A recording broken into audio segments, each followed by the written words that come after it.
Chestnut Hill for North Carolina and Boston College. Leaves starting to turn. Sam Howell's been turning heads for a year plus now, the sophomore quarterback, as he quickly gets it to Carter, and Carter gets the edge and works a little harder to make his way to the 24. So here is Sam Howell after that sensational freshman season. Yeah, trying to build on. He said his offseason was not really spent trying to study himself, but more studying defense, becoming a smarter player at the line of scrimmage, and it's paid dividends already this year. 2nd and 3. Helmet came off as Carter goes to the right side of the line. Somebody's got to go get their equipment. It's going to be 3rd and a short one. You're going to love watching Sam Howell play, and so accurate, so decisive, with an excellent supporting cast. Mack Brown has a special quarterback that is committed to getting better every single day. And as you're building a program, you're building the foundation of a program. When you got a guy like Sam Howell, you're in good shape for the future. He's one of the greatest to ever do it right there. 32-year career. Never coached against BC in those 32 years. Williams comes in on 3rd and 1. He's the battering ram between the tackles. They're going to pass it on 3rd and 1, and they do so to Toe Groves, who explodes up the near sideline. I mean, great recognition there from Sam Howell on short yardage. Nobody ran with Groves on the wide route. He was just really motioning across the formation, almost like a decoy. But Howell recognized that there was not a Boston College player that ran with him, so he jumped leverage immediately. Easy pitch and catch. They turned it into a real positive play on 3rd down. 13 yards there from Toe Groves.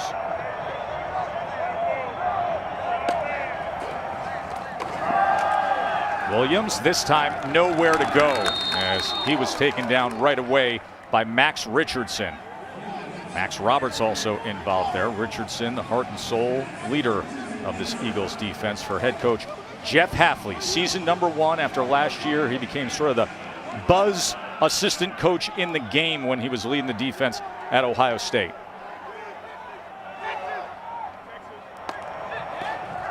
Second and 9. Howell near side and gets it complete to the ultra-talented De'Ami Brown. And that is another first down for North Carolina. I'm telling you, you're going to look at this North Carolina roster and you're going to think, all right, Sam Howell's the real deal. But I'm telling you, these wide receivers, this is the second best, behind Clemson, the second best group of skill position players in the ACC, including Howell, his dynamic running backs, and his excellent receiving corps. Williams finds a crease and drives ahead to move the chains. He took Richardson for a ride. McDuffie made the tackle. And now quick to the line as North Carolina goes tempo, and Howell's going to look to run, then come back and pass, and should have had it complete to Morales. But when they get in that tempo, they find a play that they like. They run the exact same play. That time, however, Howell deciding to pull it. But with the answers that are built into Phil Longo's system, you can still throw the RPO down the field. That one just a little off the mark, or else they would have another positive play.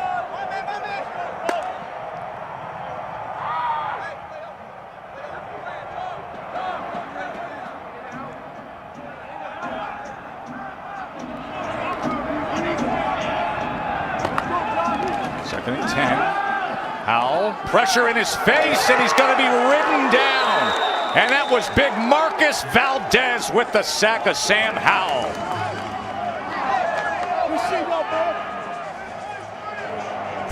Just an excellent inside pass rush from Valdez. He's working against Montelis, the left guard. He swims inside, beats the left guard inside, and there is nothing you can do as a quarterback. But excellent job there by the Boston College defense getting home with the great move up front. Team captain Valdez with the sack to put North Carolina in a 3rd and 18. Howell trying to extend the play. Launches downfield and has it complete for a first down to Bo Corrales. How about that 3rd and 18, and they convert? And how about the throw? Never supposed to throw back across your body unless you complete it. You know, that's the rule. As a quarterback, Howell, good job buying time, escaping, and keeping his eyes downfield. And how about Corrales? I mean, he's looking right into the sun. Not easy to make that catch, but Good job going up across the middle and making the tough play. To the ground with Carter, and he is met right away. That's a great fill against the run by Max Richardson to fit that thing up and take down Carter. It's not often you see Michael Carter tackled in a one-on-one situation. He's so elusive. It's an excellent job there by Max Richardson, dragging him down in the open field. It's an excellent 1-2 punch at running back with Carter, who's speedy, and Williams, who's powerful. And now this guy who's so talented with the arm. Howell on 2nd and 10, and it's incomplete. As the coverage came from Elijah Jones, he was looking to connect with Bo Corrales. ESPN College Football Prime Time. It is the Deep South's oldest rivalry. What a game tonight. Georgia and Auburn, 7:30 Eastern. 3rd down and 10 as the BC defense, they had him in a 3rd and 18. Couldn't get the stop against Howell and company. Now a 3rd down and 10.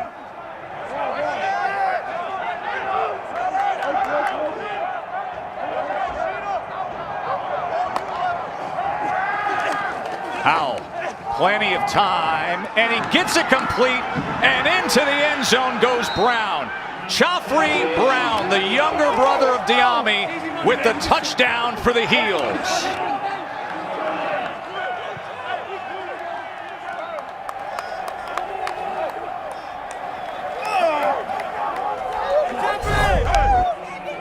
Just a great throw and a perfect route design against man coverage. Joffrey Brown breaking to the inside, working right off the hip of the slot receiver, creating some separation and a great run after catch. Atkins adds the extra point. And Howell, couple big 3rd down conversions. Joffrey Brown with the touchdown catch.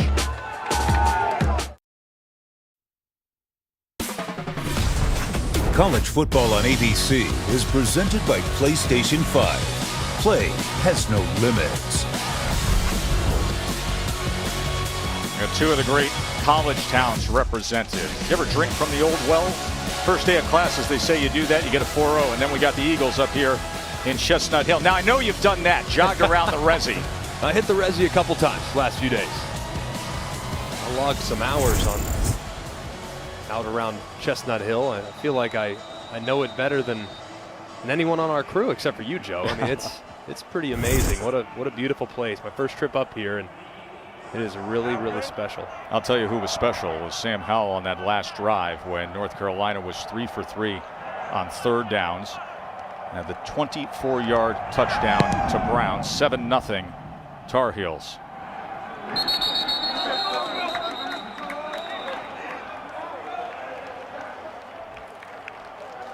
Second possession for Phil Jurkovec in the Eagles offense. The new kid in town, Jurkovec, transferred into BC from Notre Dame this past January. He's taken over that quarterback position with 3 years of eligibility still to use. 3rd start of his college football career. Very bright future. Very naturally gifted, and he's off to a heck of a start, displaying poise in each of his first 2 starts.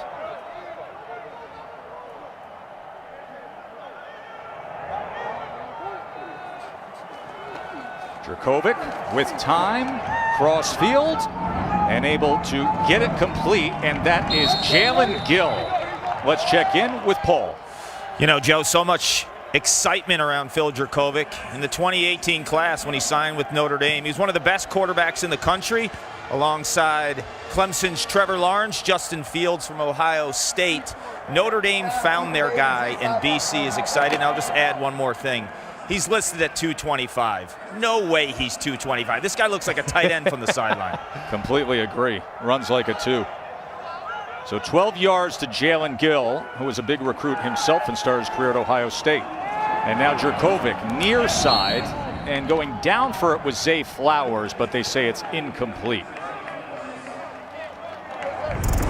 It's a pretty impressive class when you look at 2018. I mean, we all know what Trevor Lawrence and Justin Fields have gone on to do, but Matt Corral's had some bright moments. Spencer Sanders injured right now, but hoping the best for him in his Oklahoma State career. And of course, Phil Jurkovec starting his career at Notre Dame, but finding a home here at Boston College. is going to be a big part of the reason why I think this Boston College team is going to be a force in the years to come. They run it with Garwo, an excellent pursuit right down the line that time. Ray Vohasek with the tackle. He is a wrecking ball on the inside. Tell you what, North Carolina's offense gets a lot of credit, understandably so, but they have some good pieces on defense, and a young defense too, Joe. In their 27 players that see the field, 19 of those 27 are either freshmen or sophomores, so bright future here on the defensive side of the football, along with Sam Howell and that talented offense. 3rd down and 10. So the offensive line making their calls here for protection. 3rd and 10. 3-man rush. Jurkovec stands up to it. Downfield and in stride complete. That's C.J. Lewis. The redshirt junior from Hamden, Connecticut. Cheshire Academy has all the physical tools. All right, did I tell you Ben Roethlisberger or not? Because this is vintage Roethlisberger. Just sheds a tackle from a defensive lineman, no problem. Moves to his left, gathers himself, and delivers a strike 30 yards downfield with ease. It's an impressive play there from Jurkovec, and he's a guy that's kind of a momentum player. Once he makes a play like that, he builds on it. So let's see what he does the rest of the stride. 5 completions, 8 attempts so far. Took a hit there, but able to get it complete, and also taking a big hit was Travis Levy at the end of that play that went for a 9-yard reception. Beautiful throw. Back shoulder, knowing that there's a defender over the top, and he was staring down the barrel of a loaded gun because Chaz Surratt was blitzing, and he just got rid of it in time. Excellent stuff. Big hit at the end.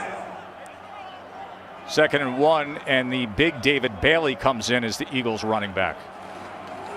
And he will get the work here, and with all that size, it doesn't take much for him to go downhill and pick up a 1st down. As Gimmel made the tackle there. Gimmel has to run off the field with his helmet in his hand. That's a guy that I had high hopes for Boston College this year. It was David Bailey. Him now with A.J. Dillon departed, playing for the Green Bay Packers. Thought Bailey would have a chance to kind of develop into that role. It hasn't happened just yet, as this offensive line and this run game, frankly, still trying to find themselves in the early part of the season.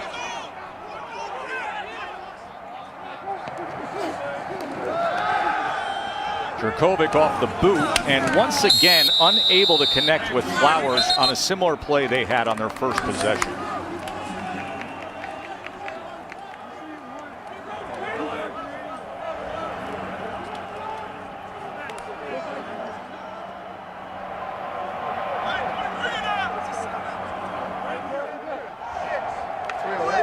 See the sun cresting here in this beautiful fall afternoon.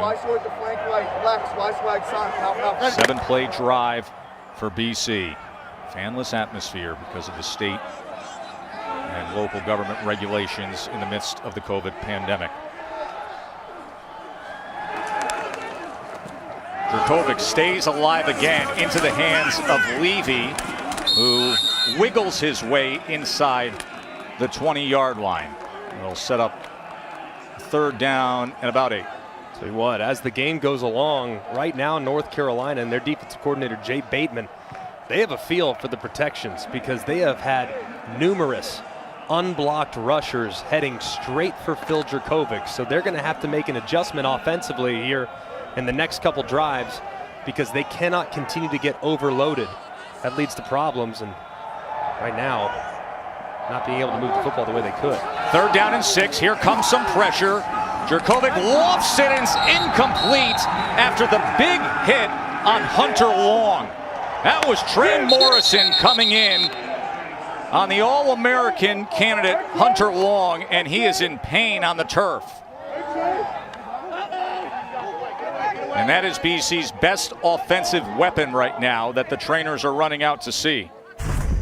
And you hope he's okay. He releases downfield and ball is thrown into traffic. He goes up, tries to make a play for his quarterback, and as you can see, the defender there, Trey Morrison, delivering a big shot right to the midsection of the big Hunter Longs. Hope he's okay. So that was a big collision there over the middle of the field. We got a guy hurt, and they're cheering. We got a guy hurt, and they're cheering. Listen, you can hear everything in this atmosphere without a fan, and you could hear upset Jeff Hafley was there as Hunter Long is down, and he did not like the way it was being dealt with some of the players. This is a unique atmosphere here, unlike anything that we've experienced in recent weeks. Obviously, in the midst of the pandemic, we have had limited fans, but here, no fans. We're going to take a short break as they try to help out Hunter Long. It was great to see Hunter Long, the outstanding junior tight end for Boston College, up under his own power. He's now being evaluated. He took a massive shot over the middle of the field. A legal hit, but a very, very big hit nonetheless. So that leaves him with an Aaron Boumeri 35-yard field goal attempt. And Boumeri, who was the hero last week when he had the game winner, puts this through.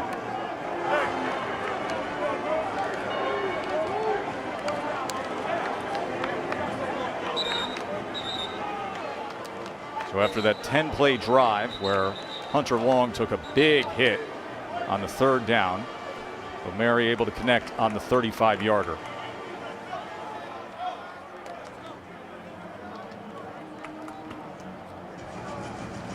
Let's check in with Paul. You know, at BC, there's a famous father and current BC player connection that runs deep in Chestnut Hill. Let's start with longtime college and NFL coach and currently an assistant at Florida, Paul Pasqualoni's son Tito is a long snapper. Mike Vrabel, he won a Super Bowl with the Patriots, and now the Titans coach, his son Tyler, plays on the offensive line. There's Hall of Fame defensive back Michael Haynes, his son Tate plays the same position, and then last but not least, there's Joe Tessitore. I think I know that guy. His son John is a kicker and punter, and John has his dad's great looks. Takes after his mom as BC tried to go for the punch kick, and the flag comes down as it drifts out of bounds. He's just number 98 today, everybody on the crew, and we appreciate the love. I love it. It's so great to see John, and I know you are so proud that he is here at BC doing a great job holding. Had maybe the best hold I've ever seen last week, frankly, on the game winner, Joe. This is the most attention that a backup punter and starting holder has ever received in network history. It is awesome. You guys are very kind. It's a very good special team room. They love each other, and last week they sure delivered for Matt Turin, the coordinator who came over here from Ohio State. Well, that dynamic duo for North Carolina is in the backfield. Carter and Williams out there together.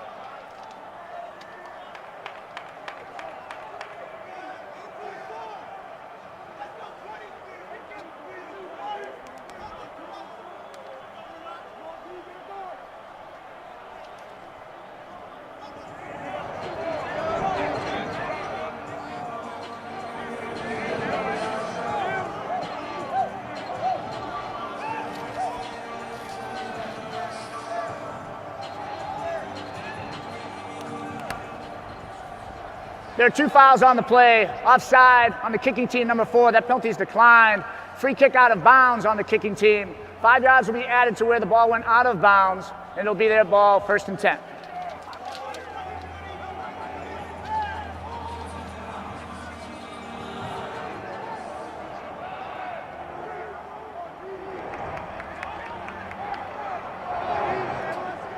Michael Carter and Sam Howell. So much talent at skill positions for North Carolina. Howell already 69 yards in that touchdown. He connected to Joffrey Brown.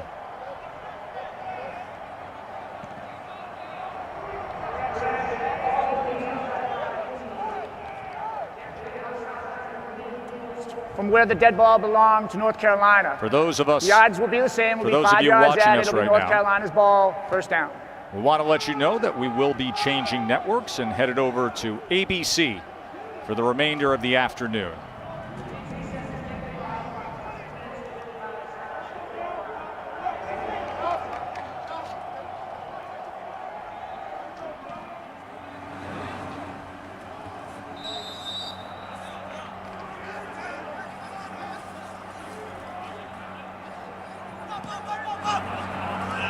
7-3 North Carolina.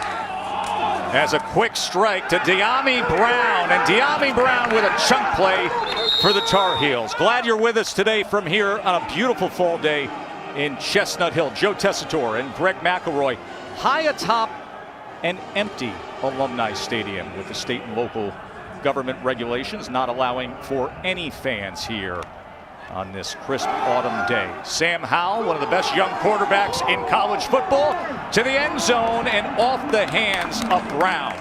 Howell was excellent earlier today, converted a couple big third downs, and then hit Chopry Brown, the younger brother of De'Ami, for a 24-yard touchdown. And then Phil Jurkovec and that Boston College offense just came down the field with a 10-play drive that finished with Aaron Boumerian a 35-yard field goal. Number 12 team in the country is North Carolina. Because of COVID and because of a bye week, this is their first game they've played in 21 days. And they have been shaking off that rust fairly well. Not much as good pursuit down the line by Isaiah McDuffie. McDuffie, who had a big game a week ago with 12 tackles, 3 TFLs, and 2 sacks, comes up with the tackle here against Michael Carter. And the story there on the first drive for North Carolina was the efficiency by Sam Howell on third down. Here he is again in the third and long situation. Already's converted on 3rd and 10, has converted on 3rd and 18. Now 3rd and 8. Can he do it again with this talented wide receiver corps?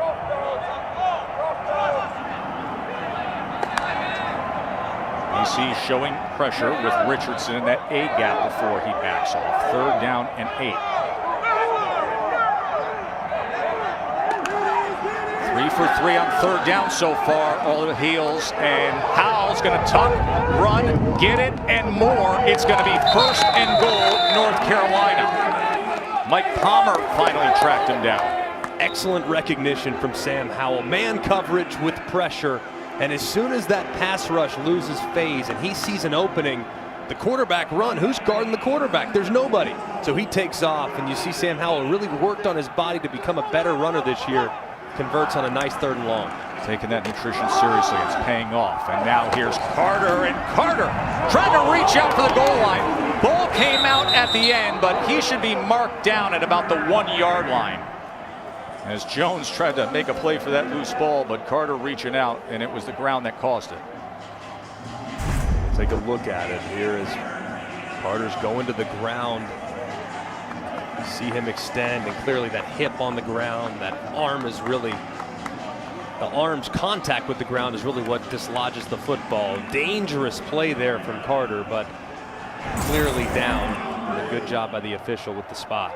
A big battering ram, Javonte Williams, comes into the backfield. 2nd and goal. And he will muscle his way in. That is what he is best at. We got Carter, who's the run past you guy, and Williams, who's the run over you guy. And this offense can really move, and they are talented everywhere you look.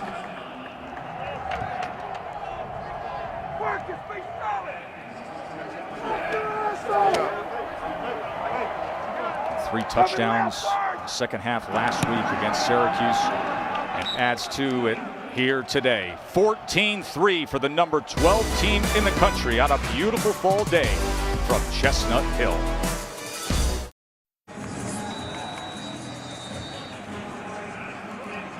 Chestnut Hill. Joe, Greg, and Paul with you.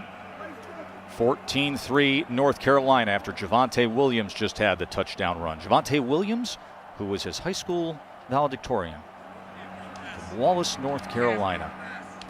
Had a great year a year ago with that excellent backfield that Mac Brown has. Paul, what's up? You know, it's year 2 of the Mac Brown era at UNC, and the expectations, well, they could not be higher. If you look at this team, the goals are different in 2020 with a record-setting quarterback in Sam Howell and playmakers around him. Last year, they were 7-6. They just wanted to win some games. 4 losses in 2019 were by 3 points or less. They need to finish. They won the Military Bowl, but now they have 10 starters back in an elite recruiting class on campus. They believe they could win this conference, gentlemen. And last I checked, yes, Clemson is still playing in the ACC. Winningest active head coach in the game is Mack Brown. Jurkovec, pressure off the edge, and he gets it complete as he goes to Jalen Gill. By the way, I want to say this about Mack Brown, because he's been the grand ambassador of our sport, but he's done it with his leading lady by his side, Sally. And for only the third time in 29 years, his wonderful wife, Sally, is not here, and she is such a pillar and so important to all the success Mack has had. But because of COVID standards and North Carolina wanting to do it the right way and protect their bubble, she is watching at home. Here's Zay Flowers coming around, and he's their speed guy from Fort Lauderdale, Florida. We love Mack Brown here, obviously, at ESPN. He was a big part of what we did for quite some time, and are really proud of the job he's done in such a quick period of time in building North Carolina, building their culture, and obviously improving the skill and talent that they have on the roster. Final 30 seconds of this first quarter as David Bailey tries to find something, but not much room there. Opening up, Morrison with the tackle. So far from Boston College, it's a completely different looking offense than what we know Boston College to be. They've only tried to run the ball. So far here in the first quarter, they've only run the ball 4 times as compared to 13 dropbacks from Jurkovec. So it is a different looking offense under new head coach Jeff Hafley and offensive coordinator Frank Cignetti. Howell with a touchdown pass. Williams with a touchdown run. Framed against the Bumeri field goal. A beautiful day here in Chestnut Hill, overlooking the Resi. And you see Gaston Ball up on high. 14-3 Heels. Don't go anywhere.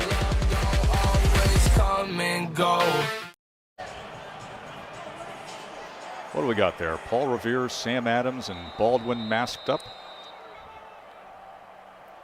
3rd down and 2. David Bailey. And David Bailey just runs over 2 North Carolina players and will move the chains past midfield. When he gets going downhill, watch out. Here it comes. It's out in the slot and split out. Yeah, that would have been a really good catch there. And Levy is a versatile weapon. I mean, I think he does a really good job as a receiver, as a route runner, very consistent hands. And it's a nice change of pace from David Bailey. He's the big body downhill back.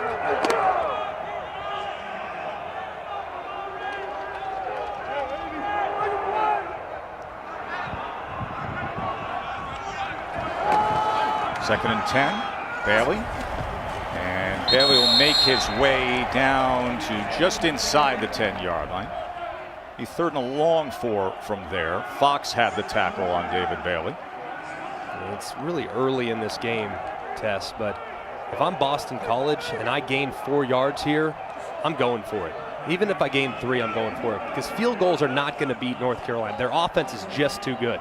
So when you have it in prime field position like you do right here, you might have 2 downs to get it, knowing what it's likely going to take to knock off the number 12 team in the country. First-year head coach Jeff Hafley. 3rd and 5, Jurkovec. And that is knocked out of the hands of Long. It was Trey Morrison coming in.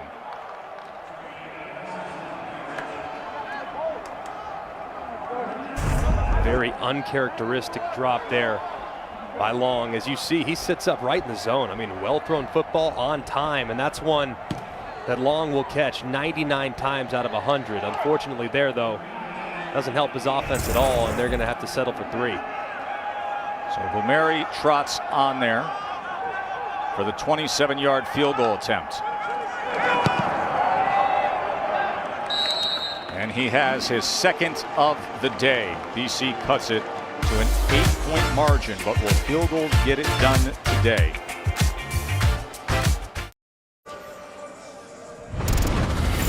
College football rankings brought to you by Capital One.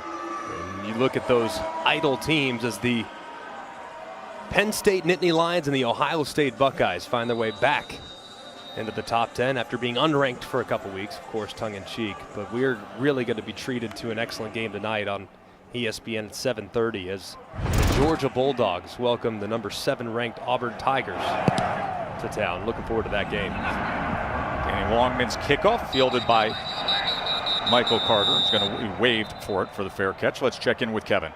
Test time now for our protection spotlight, brought to you by Allstate. We're taking a look at a great touchdown play in Tuscaloosa.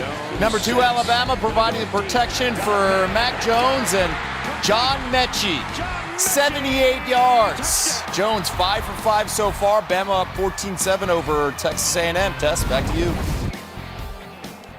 Thank you, Kevin. Texas A&M did not look like they were in sync last week, and now you get a trip to Tuscaloosa.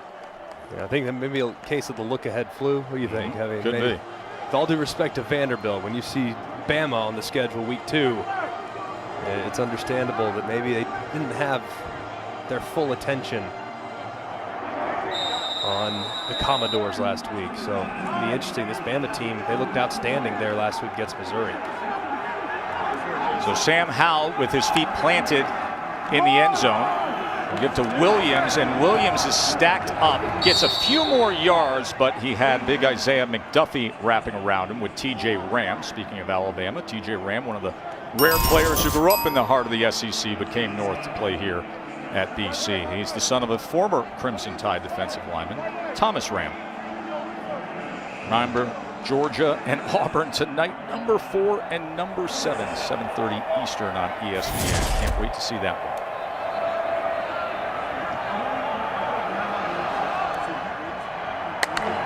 Second and 7. Howell from his own end zone. He's going to crank it up. He was hit. Ball comes out, and it is picked off. That is Brandon Sebastian with the big interception for the Eagles.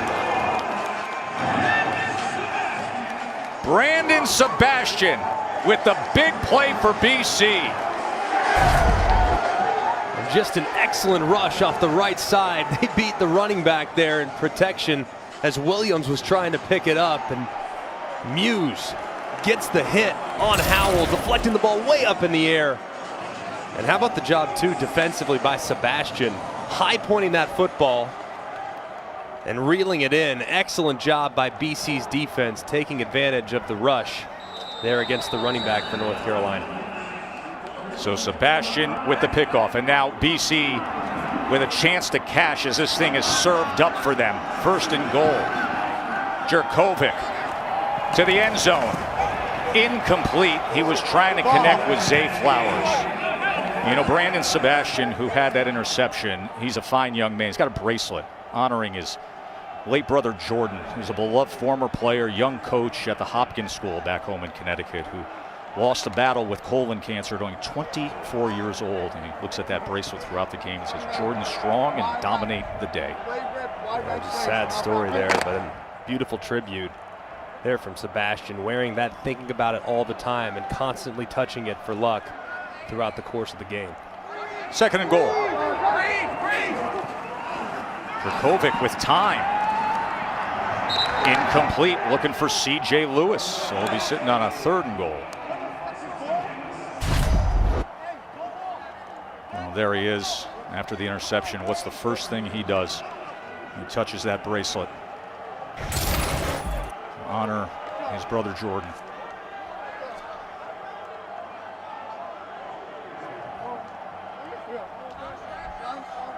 This is a huge third down for Boston College. I mean, huge.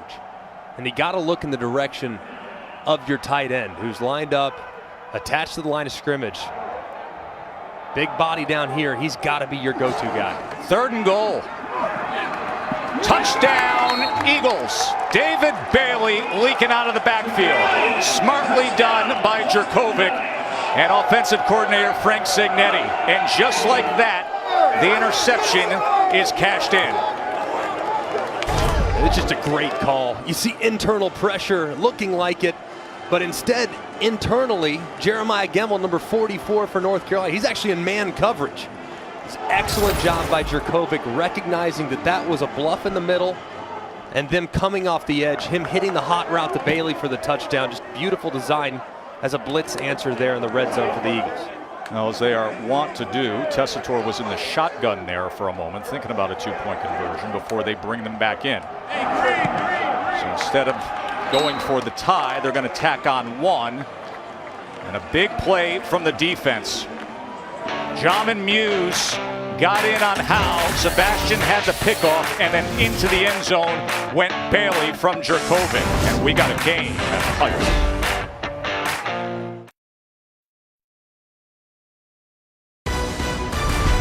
College football presented by PlayStation 5 on ABC is brought to you by Pacific Life. More than 150 years strong. Trust in your tomorrow. Well, that is the 9/11 Memorial Labyrinth on the lawn of Burns Library here at Boston College, where students go around the labyrinth with prayer, with peace, with consolation, and you finish with pausing for a moment for the man in the red bandana, Wells Crowther. Beautiful autumn day here in Chestnut Hill. 14-13, number 12 North Carolina with that tremendous offense, but moments ago a turnover turned into a quick 6 for BC. Let's go to the studio and Kevin. Tess, we got an update from the SEC after being down 14-0. Here come the Aggies. First play after the defense gets a pick. Kellen Mond to Ryan Rennick, 17 yards. We're tied at 14 apiece in Tuscaloosa. And to the ACC, this is not good. Jacksonville State up 14-0 in Tallahassee against Florida State. The return of Mike Norvell on the sidelines. Knowles in a hole. Back to you, Tess. Boy, oh boy, what is going on there in Tallahassee? Joe Tessitore, Greg McElroy, Paul Carcaterra here in Chestnut Hill. So Sam Howell back out there after the pressure led to the interception, as he gives to the talented, speedy Carter, and Carter was met right at the line of scrimmage, but somehow goes ahead for a couple of yards. Isaiah McDuffie with the tackle. Paul. Defense is bringing it for Boston College after that last turnover. And DC Tem Lokabu is ecstatic right now. He was born in Africa, great story, born in the Congo. As a young boy, he moved to the U.S. because his father's job, Kabuji's job, was a diplomat and ambassador to the United Nations. Moved to Jersey, fell in love with football as a 6th grader. And I'll tell you what, he played college football at Colgate. We spent time with this guy yesterday. He was fantastic. Really was. 2nd down and 8. Incomplete. It's going to be a 3rd down. Lukabu is a dynamic, fast-rising coach. He has all the makings of a future head coach. He's got the NFL experience. He's got great college experience. And let's see what his defense can come up with on 3rd and 8 against this talented Carolina team. Yeah, Lukabu's an impressive guy, man. I mean, he is going to be a head coach very, very soon. 3rd down and 8. Sam Howell, 38 touchdown passes a year ago as a freshman. BC showed a little pressure with Max Richardson off the edge.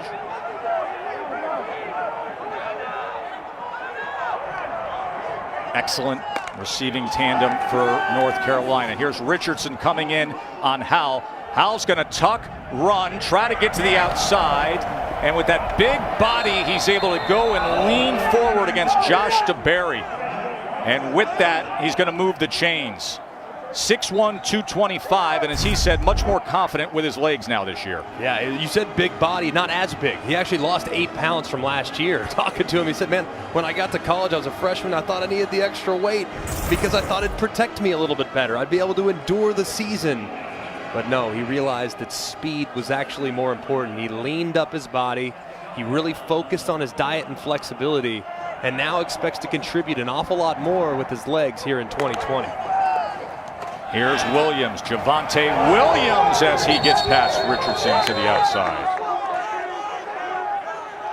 So far, BC has done a pretty decent job on 1st and 2nd down. They've had plenty of opportunities to create negative plays. They have the turnover. The 3rd down has been really getting them so far. Quickly getting to the line. House is going to have to slide down there as he had big Brandon Barlow coming at him. By the way, number 44, Brandon Barlow, from upstate New York. He graduated from Shaker High, a school not known for producing Division I talents, but longtime North Carolina sports fans know Shaker High is where Tar Heels basketball legend Sam Perkins came out of. 3rd down and 7. Howell going to take a shot, and it's incomplete. Good coverage that time from Elijah Jones on De'Ami Brown. Like we've talked at the beginning of that drive about Tem Lukabu, the defensive coordinator for Boston College. I like the way he played it right there. He said, hey man, we're going to play man coverage, and if you're going to beat us on this 3rd down, you're going to have to complete a low percentage throw down the field. We're going to get up in your face. We're going to press you. And as a result, Sam Howell just a little bit off the mark on the go ball down the left-hand side. That was a good job by the defensive coordinator, making the throw to convert the third down very, very challenging. The punter from Dublin, Ireland, Ben Kiernan, on to punt away as the whistles blow. Flag is down. False start. Kicking team number 7. It's a 5-yard penalty, 4th down. So Ben Kiernan, the sophomore punter from North Carolina, as I said, originally from Ireland, was a rugby player. And his parents adopted a young girl who suffers a medical condition.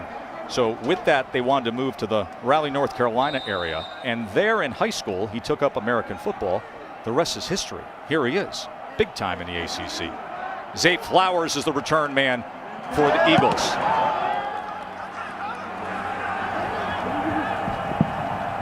As that drifts out of bounds at about the 22-yard line. Paul? We have some international flavor in Chestnut Hill. Tem Lukabu, the DC for Boston College. His father's message when he was a young boy, keep the grades up or no ball. BC is ballin'. Introducing Wendy's new pretzel. Now this was moments ago. David Bailey, the touchdown catch. North Carolina, number 12 team in the country at 14-13. And over at the Mods, because you can't have fans here, and on the parents' Zoom call, the reaction. Fanless atmosphere because of the state and local restrictions. Jurkovic trying to set up the screen. He does so to Garwo, but great pursuit by Jay Bateman's North Carolina defense. They are salty up front, aren't they? And this is an empty stadium with the exception of 10 NFL scouts allowed to be here today.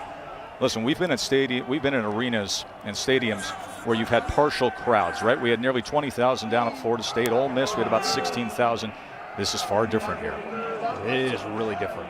But what's funny is Ralph Macchio in the building. He's a BC parent. Is he? Wow. He is. Okay, also a Jets fan. So big. Hey, Ralph. Good to see you, bud.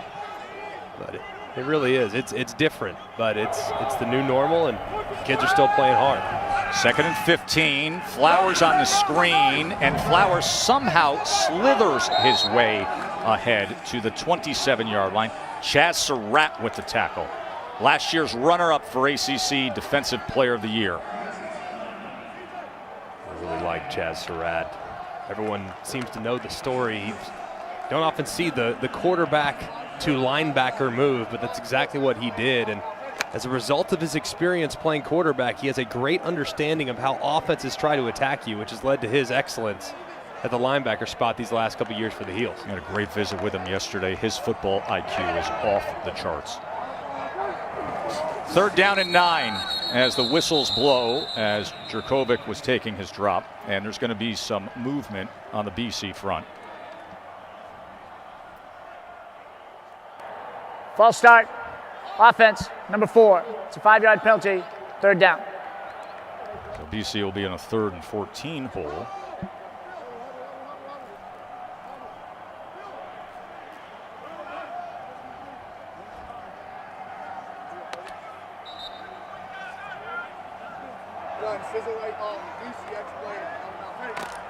Can hear everything here, can't you? No fans. You hear the play call. So 3rd and 14 for Jurkovic. A big talented transfer from Notre Dame. He's going to check down underneath, and Spencer Witter is going to be cut down. A redshirt freshman from West Hartford, Connecticut. As it was Conley with the tackle, 7 yards for Witter. Nice job there from UNC's defense. They had obviously just given up the touchdown on the short field just a few moments ago, but this time forcing a negative play there early and doing a good job of tackling in the open field on 2nd and 3rd down. Excellent job there by the Tar Heels. Grant Carlson punting away. Daz Newsome, an excellent return man, is going to let this take a BC bounce, and it does all the way inside the 20. Well, we're discussing why we have no fans. We'll put it in perspective with a little Fenway Park comparison when we come back to the Heights here at Chestnut Hill. Well, Fenway Park is just down the road to the east of where we are here, with a 1-point ball game between number 12 North Carolina and BC. And all time over 100 years there, they've had 14 no-hitters. But the no-hitter that everybody needs in college football is what BC's been able to do. 14 straight weeks with over 4,000 COVID tests and not a single positive. And that's why we get to play some football here today. It's amazing. Absolutely amazing to go that long in such a difficult climate without a single positive. It's a testament to the kids and the players that have bought in. It's Michael Carter, and look at Carter, able to keep his balance before McDuffie drives him back. And you know, in spending time with Mack Brown, the North Carolina coach this week, so BC's had the no-hitter with COVID testing, but North Carolina's done everything the right way, and yet they're the ones, because of COVID, a bye week so greatly affected. 21 days between games. Yeah, and you have to wonder, how does that disrupt your rhythm? Obviously, offensively, they've come out, haven't missed a beat. Well, they've got this guy, Howell, and when he's got time, he puts it right in there. A flag is down as he connects with De'Ami Brown.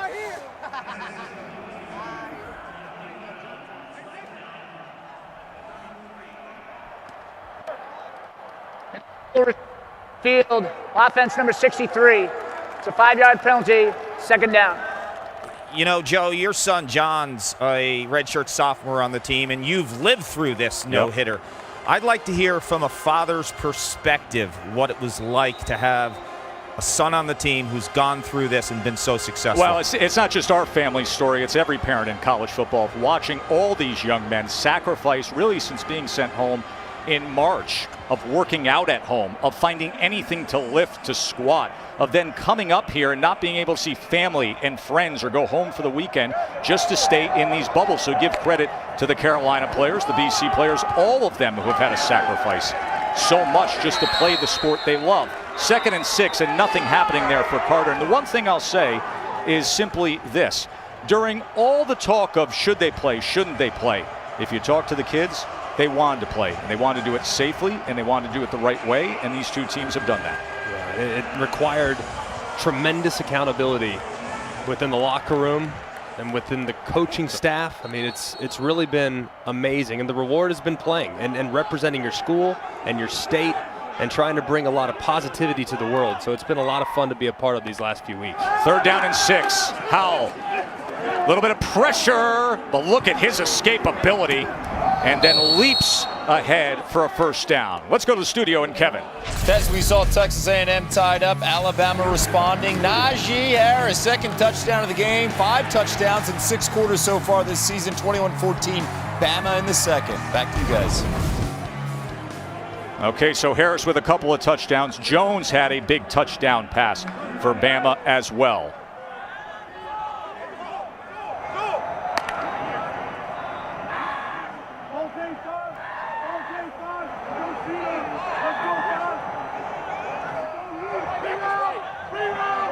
Hardest working players you'll ever be around, Sam Howell. Loves to watch film, loves to grind and get better every day. And Williams wrestled down by Richardson, as well as Valdez. A reminder that tomorrow it's Sunday NFL Countdown. After coaching Manning and Big Ben, Andrew Luck, Bruce Arians reveals his secrets that he's passed on to Tom Brady. Plus Randy Moss on the best catches from today. Kick things off with NFL Countdown at 10 a.m. Eastern on ESPN. 2nd and 6, that's incomplete. He was looking for Brown, who had the touchdown, but a flag's going to come in here as Brandon Sebastian, who had the interception earlier, was on coverage. Pass interference, defense number 10. Ball be placed in the spot of the foul, automatic, first down. Of course, the big news buzzing up this way was the report of Cam Newton testing positive and the NFL moving the Pats-Chiefs game. We've been off to an excellent start. Everyone's wondering, what's the marriage going to be like between Bill Belichick and Cam Newton? And so far, so good, of course, delivering some really exciting moments, especially in the loss against Seattle just a couple weeks ago.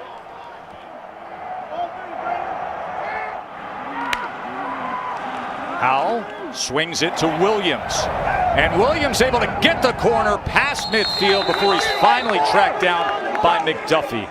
So you got Carter, who likes to get past you, and we talk about Williams being between the tackles, but get him into space and he can get that motor revving too. No, there's no doubt. But how about we give a little love to big number 84, Garrett Walston. Not usually that much of a factor in the passing game, but blocking right there, taking out 2 Boston College defenders as he secures the edge for his running back. That's an excellent job from the senior tight end.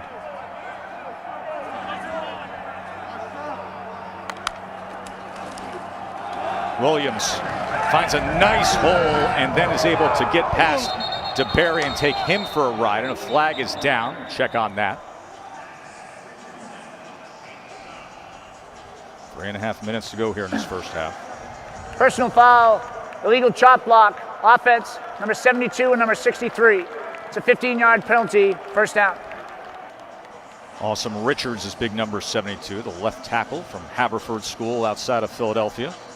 And then Ed Montelis, who is starting in place of Josh Izudu, the left guard. It's a big penalty. They're 15 yards. Your offense is starting to move. You just had a big play, and now you back yourself up a 1st down and a half. Just can't happen there on the left side of the offensive line.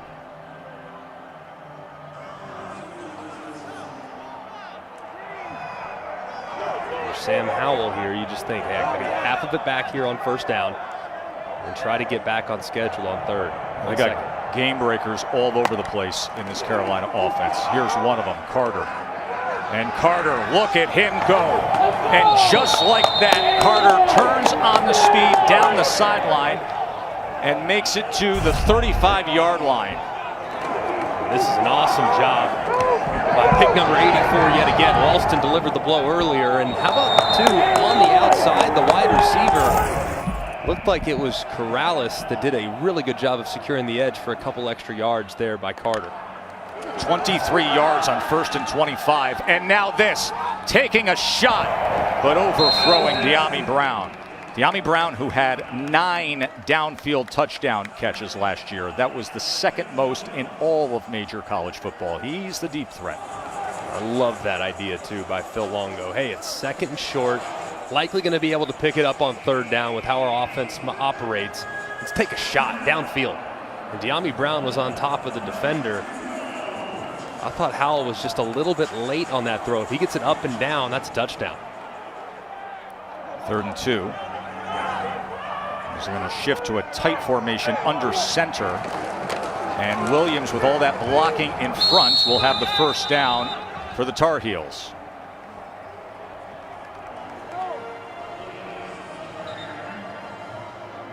Now today's Aflac trivia question. Greg, we're going to put you to the test today. Really going to put you to the test today. BC's played at Fenway Park and Yankee Stadium in one year. That was 2017. Which other college football team has also played in both famous baseball stadiums in the same year? I'm going to just go out on a limb and say Notre Dame, but I literally have no idea. That was a quick guess out of you. I have no idea. False start, offense, number 74. It's a 5-yard penalty, 1st down. Jordan Tucker, right tackle. There's a guy who may know there. Paul? Yeah, I remember doing the Pinstripe Bowl with Notre Dame when they played against Rutgers. And I think that same year they may have played Boston College in Fenway Park. So I'm leaning towards what Greg thinks, Notre Dame. Well, they have played Boston College at Fenway Park, but we'll see if that's the answer. So you have insider information since you called the game. Now I feel better about it. I had forgotten about it. I only called one of the games. The 50%, pretty good. After the penalty, it's a 1st and 15. Howell off the play action. Pressure coming, and he's taken down. As getting to him was Barlow.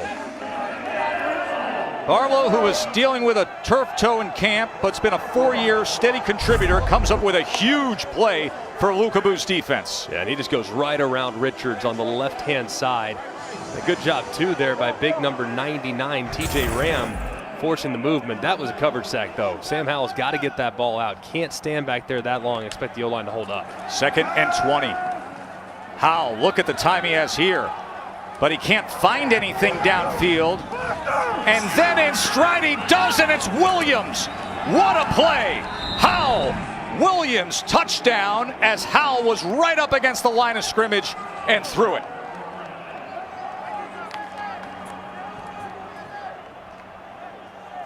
Just when that BC defense had found something, the ultra-talented Sam Howell does that. Now you look at it, the 41-yard line was the line of scrimmage. Remember, your entire body has to be across. So he looks clean right there. What a job by Sam Howell playing point guard. I mean, you see a guy cut into the hoop, and there he does, puts it right in stride. Excellent awareness of where he was on the field, and a very accurate throw to the running back, who did a wonderful job after catch in finding the end zone. Well, they're going to take a peek at this, but as it stands, it's an impressive ad-lib 41-yard touchdown. We'll be right back to Chestnut Hill.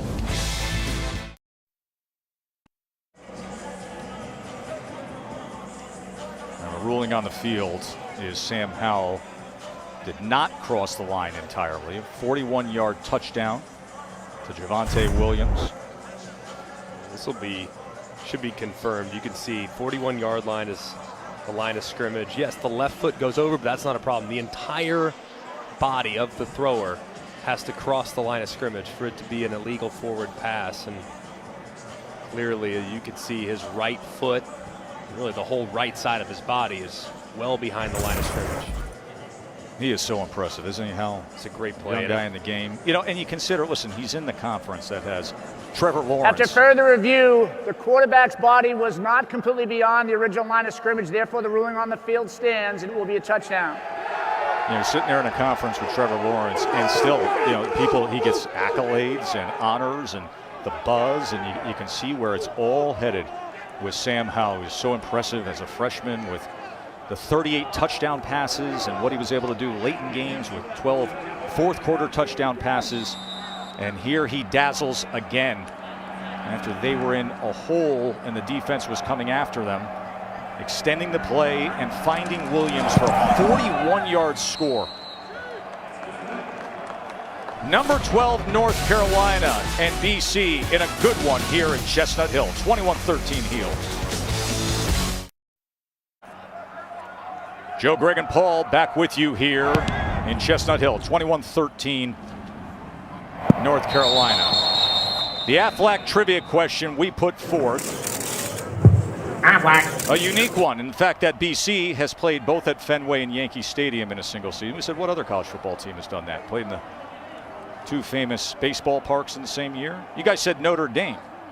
How about NYU back in 1948? You're like, hold on, NYU doesn't play football. Yeah, in 48 they did, and they played the Yankee Stadium in Fenway Park. I mean, you want to talk about just the complete opposite. I mean, Notre Dame, storied program, NYU no longer in existence as a program. That one was from, quite literally, no pun intended, considering the baseball reference. That one was from right field.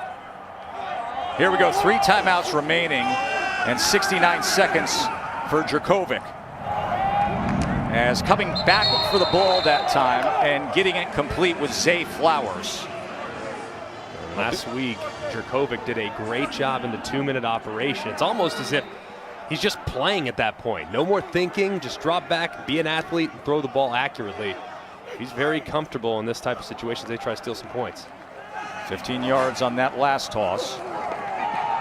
Go back looking for the comeback again as he goes to Hunter Long. Remember, Kevin, Mark, and Booger will get you squared away with everything you need to know on the State Farm halftime report. Tell you what's going on between A&M and Alabama. Had a good one in the Big 12 earlier. And everything going on around the country. It was incomplete when he was looking for Long, so it's 2nd and 10. Dracovic over the middle, and that is incomplete and low, and a flag is down as he was trying to connect with Jalen Gill. Flag is all the way back at the 32. Personal foul, roughing the passer, defense number 56. It's a 15-yard penalty, automatic, first down. That's on Tamari Fox, the outstanding defensive end.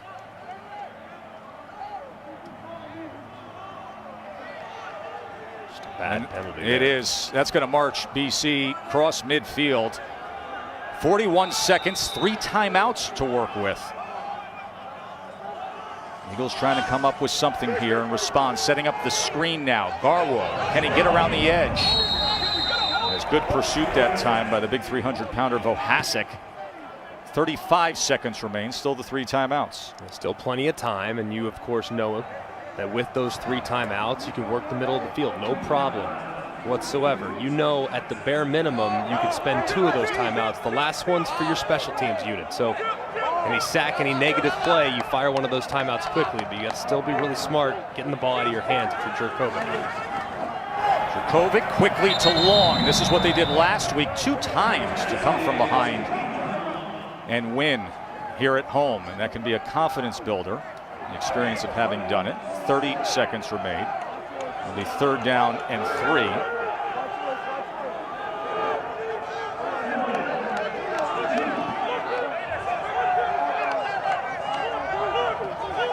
Third and 3. Jurkovec. And they'll have the 1st down and more as Hunter Long scoots ahead. Haven't even had to use one of the timeouts yet. 25 seconds on the clock here at Alumni Stadium. And now you can huddle it up. Let's talk about the situation. You're Jurkovec.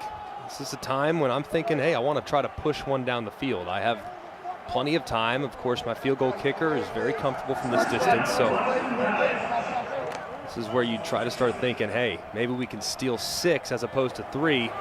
Just take a couple shots, especially if you find one-on-one with one of your wide receivers. They bring pressure this time. Jurkovec retreats and then throws it away and gets it complete to Garwo.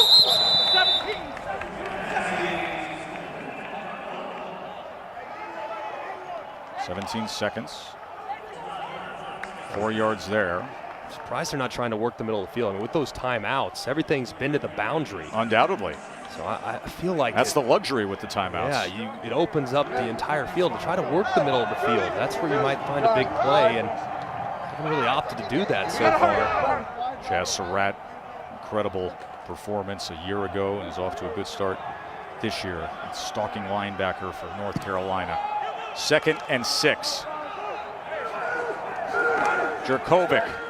They're going to go screen now with Garwo. Cuts it back inside the 20. Tripped up just beyond the 15-yard line. They can use one of those timeouts, leaving them 9 seconds left. So Coach Hafley will talk things over. Jeff Hafley grew up in New Jersey and then was a wide receiver at a small school before starting his coaching career. I like the call there. There have been some pressure looks from North Carolina. They're more simulated pressure. They're not overload pressure.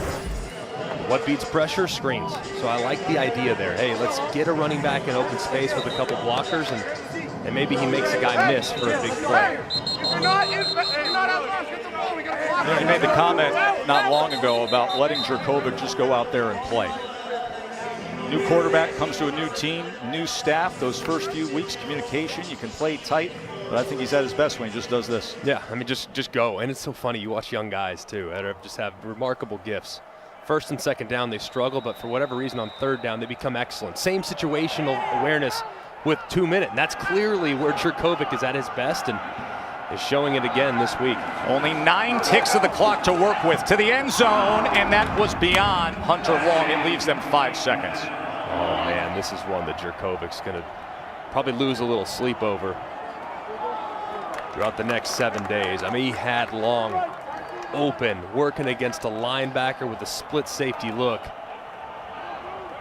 Threw it really early, and it was way over the head of Long. But my goodness, you're in the right place. He's open. It's a great play call, well-executed drive. Just a missed opportunity there from Boston College.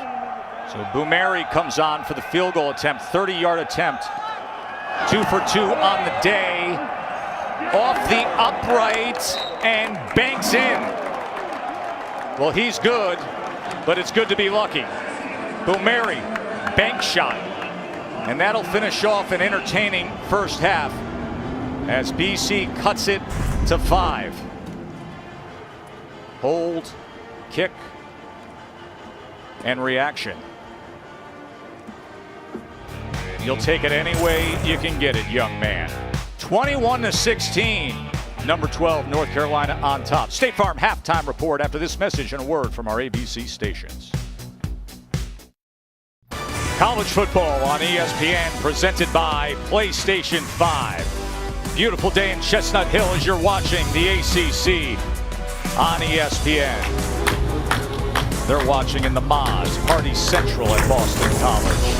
And their team trails the number 12 team in the land by 5. North Carolina, the Tar Heels, all the talent offensively, and they showed it with Sam Howell. And he was electric in the first half. So many good moments. This was a beautiful throw on 3rd and 10. And how about this, extending the play, flirting with the line of scrimmage. Nope. Little cut into the basket. I'm going to hit him.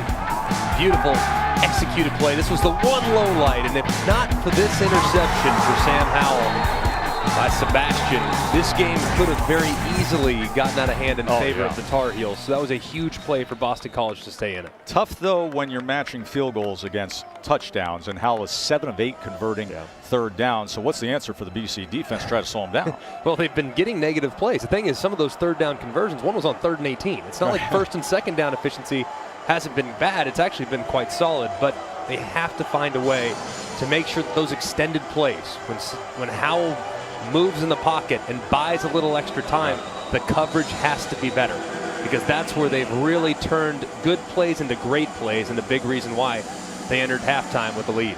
Danny Longman kicking off to start the second half. Fair catch by Carter. Paul? Well, I just caught up with Jeff Hafley. For starters, I love this coach's energy, man. He is a young, vibrant star in the making. Really positive about his team. He felt offensively they left too much on the table in the red zone. A couple errant passes by Phil Dracovic. Some drop balls as well. Defensively, the biggest issue is hunting down Sam Howell. He's been extending plays on 3rd down. They got to get him off the field on 3rd down. Max Richardson will have to be a spy and hunt him down. Well, remember, we discussed the fact that Sam Howell lost about 10 pounds and gained a little good weight, as he described it, but he's more agile, he's more mobile, he's been extending plays, had that spectacular extending of the play to get the 41-yard touchdown. Carter comes out of the backfield. Howell goes to the top of your screen, and he does so with Corrales, who tips-toes the sideline. Bo Corrales, who's been dealing with a nagging injury lately. But he's the senior who's very reliable. They got the dynamic duo with Newsom and Brown, and then Corrales, who contributes as they go tempo to start things off in this second half. And it will be Michael Carter, and Carter is brought down and met that time. Pacific Life game summary.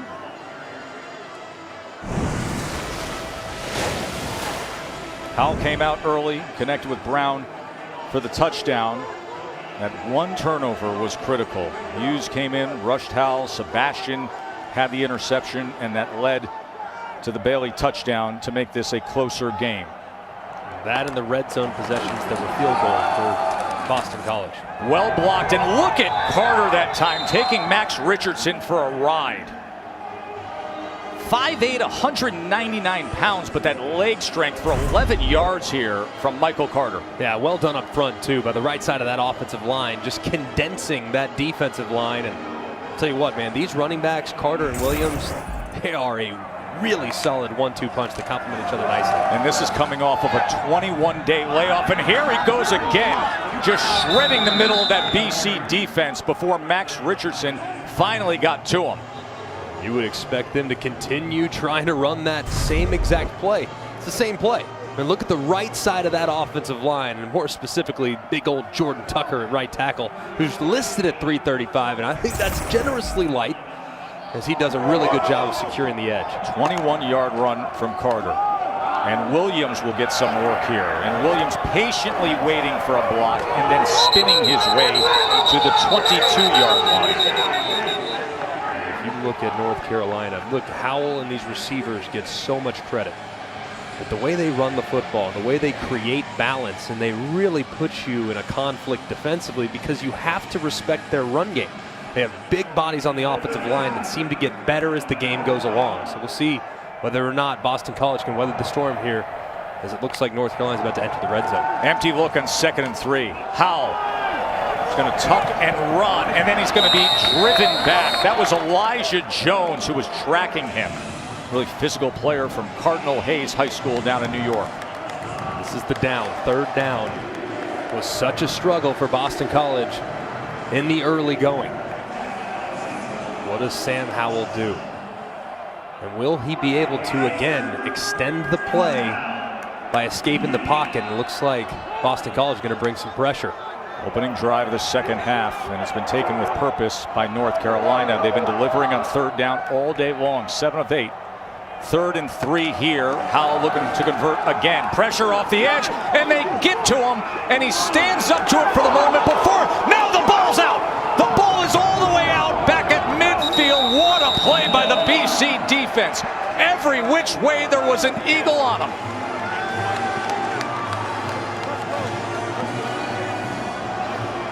So what was such a promising opening drive for North Carolina just hit reverse in a major way. I mean, it's all-out pressure. You have to know if you're Howell, you do not have all day.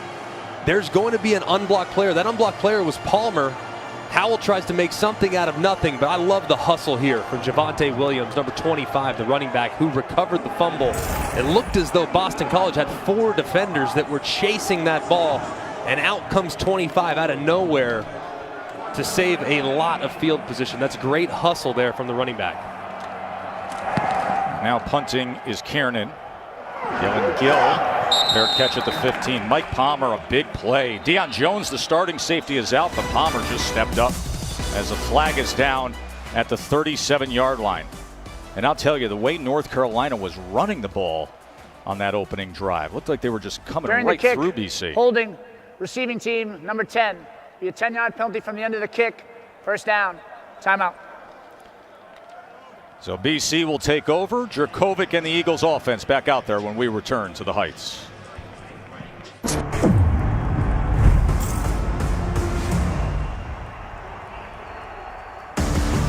Mack Brown and his 12th ranked Tar Heels up 21-16 here in Chestnut Hill. Of course, they had the 21-day layoff, and a lot of finger pointing of some movement up front for BC.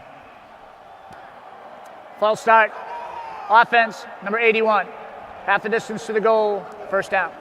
So Max said it was like a mini off season in season, 21 days off because of a COVID cancellation and a bye week. And he went back into the history book. He said the last time North Carolina had the 3-week layoff during a season, 68 years ago, 1952, a polio outbreak.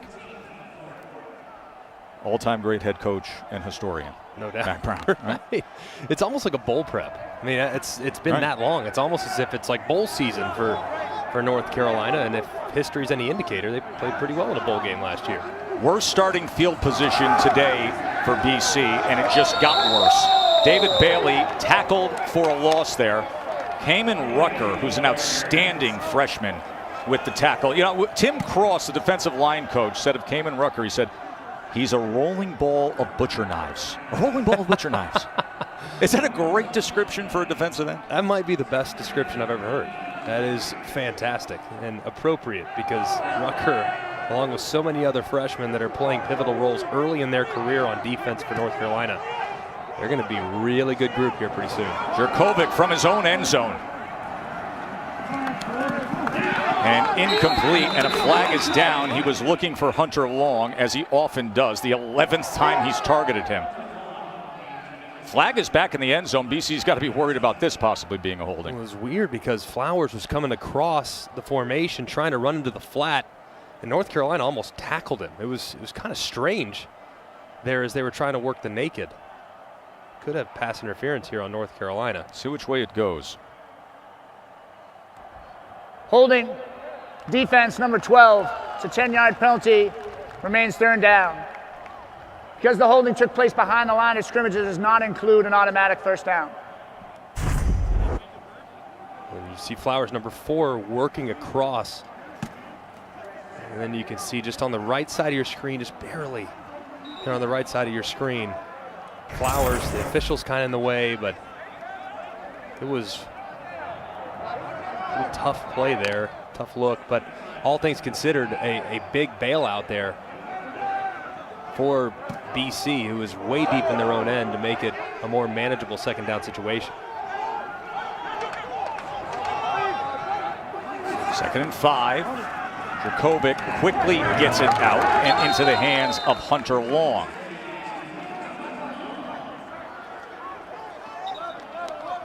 long out to the 21-yard line. So, you know, they were in that hole there. All of a sudden, there's Jurkovec deep in his end zone. And now a first down out to the 21-yard line. Pat Garwo, the running back now. Travis Levy is out with a shoulder. So it's Bailey and Garwo getting the work for the Eagles. And he'll take the pitch. Had to wait for his blockers to get out in front. Big Zion Johnson was trying to find some work to do. Zion Johnson, by the way, very serious academic, was just named a semifinalist for the prestigious Campbell Award. He's in the Morrissey College here at the Heights studying computer science. Of course, I stand next to somebody who was in the running for the Campbell, Mr. McElroy. Didn't win it, though. Sam Acho got me. You're well deserving. You're not first, you're last. All right, so doesn't matter. Just because I was up for it doesn't mean I won it. Second and 5. Flowers in motion. Look at this pressure on Jurkovec. Oh, and he lofts it back to Bailey, who smartly says, I will not catch that, as Gimmel was coming in hard on Jurkovec.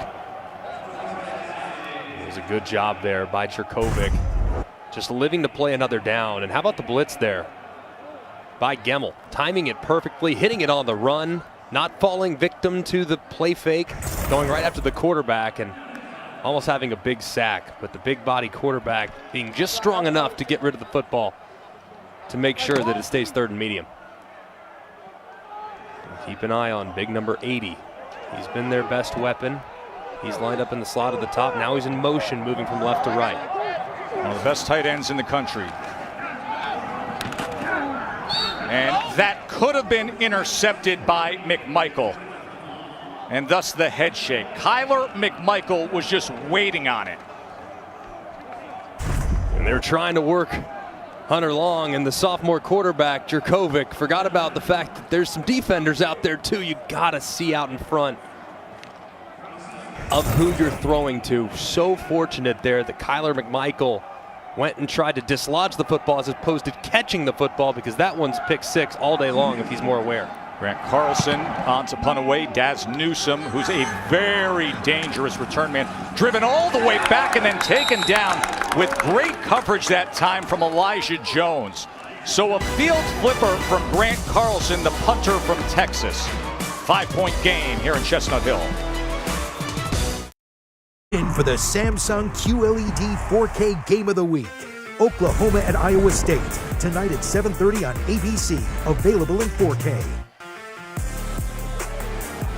Spectacular day as the sun is starting to drift downward to the west here in Chestnut Hill. No fans in Chestnut Hill, but I assume back in Chapel Hill, I'm sure a great fall day to enjoy a refreshment with friends at Linda's or Four Corners, maybe top of the hill, and watch their 12th ranked Tar Heels. Sam Howell has 2 touchdown passes on the day. He's back out there. Javonte Williams in the backfield. Quick strike. And Brown, yards after the catch. Very well done by De'Ami Brown. I'm surprised we haven't seen more of this from North Carolina. They would run the ball pretty well, pretty consistently. But when that running game gets going, it requires an additional safety in the box, so that quick passing game is likely to pick up. So they should get more looks here to Brown with off coverage. There's Williams on first down, and Williams is taken down by the tackling machine Isaiah McDuffie. Comes from Bennett High School in Buffalo, New York. Played high school football for his dad, Stevenson McDuffie, in Western New York. I'm pretty impressed for the most part. Now, this is an explosive offense. An explosive offense that's so difficult to contain. All things considered, on first and second down, man, this Boston College defense has hung in there. They've done some nice things. It's been third down that's really been their Achilles heel throughout the course of this game, but their plan on early down and distance has been quite solid. 2nd and 8, empty look for Howell. 4-man rush. Howell plenty of time to wind it up. And that ball is intercepted, but a flag is down as Mike Palmer, the safety, came over. That was Williams all the way downfield. Pass interference. Defense number 55. It's a 15-yard penalty, automatic. First down. Howell fortunate here, because I really don't like this decision. Late, throwing the ball on a 9 route down the field to a running back. I mean, that's so difficult to try to pull that off. And obviously with the guy in his face, it didn't make it any easier. But it was a good call by the official. It's pretty clear there that Isaiah McDuffie, number 55, creating a lot of contact there with Williams on the go route. I understand that he sees the matchup, but that ball's got to get up and down right now, instead of waiting, trying to throw it way downfield and forcing a running back to try to track it. That's not what they do naturally. They want the ball in their hands. Well, penalty brings it past midfield to the BC 48. Carter looking for something, not finding anything, as he is driven back by Brandon Barlow and the rest of that front seven. And another flag reigns in, and now players are in each other's face as coaches are coming to separate them from the North Carolina staff.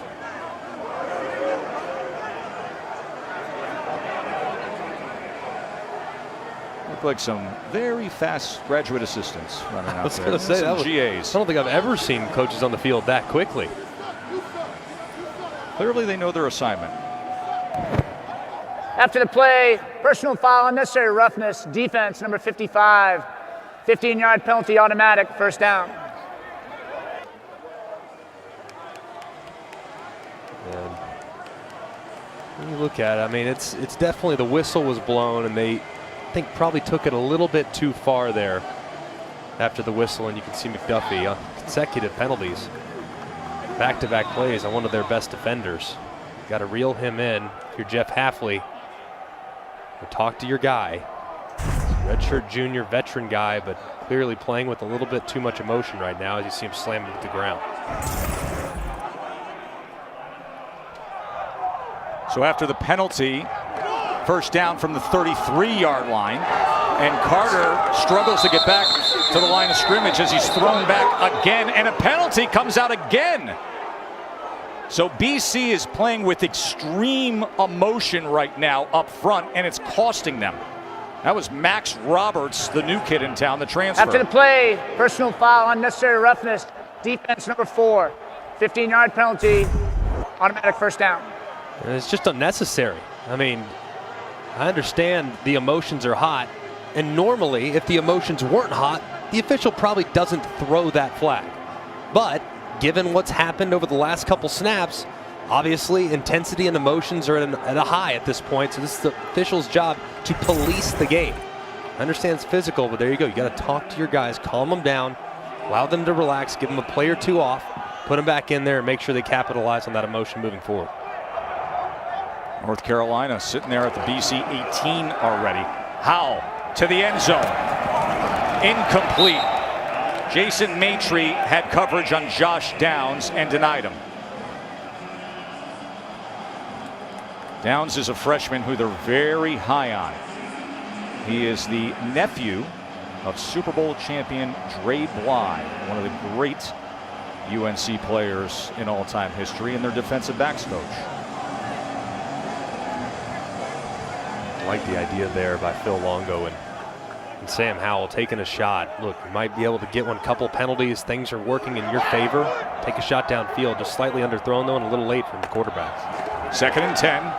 And set up the screen, and then Howell goes back to the middle, and it is denied again. Max Richardson, and yet another flag is down. Ball looked like it was tipped before it got the intended target, where Richardson came through and broke it up. When a screen, though, takes that long to develop, usually those offensive linemen are downfield, so you might see an ineligible downfield right here with the call.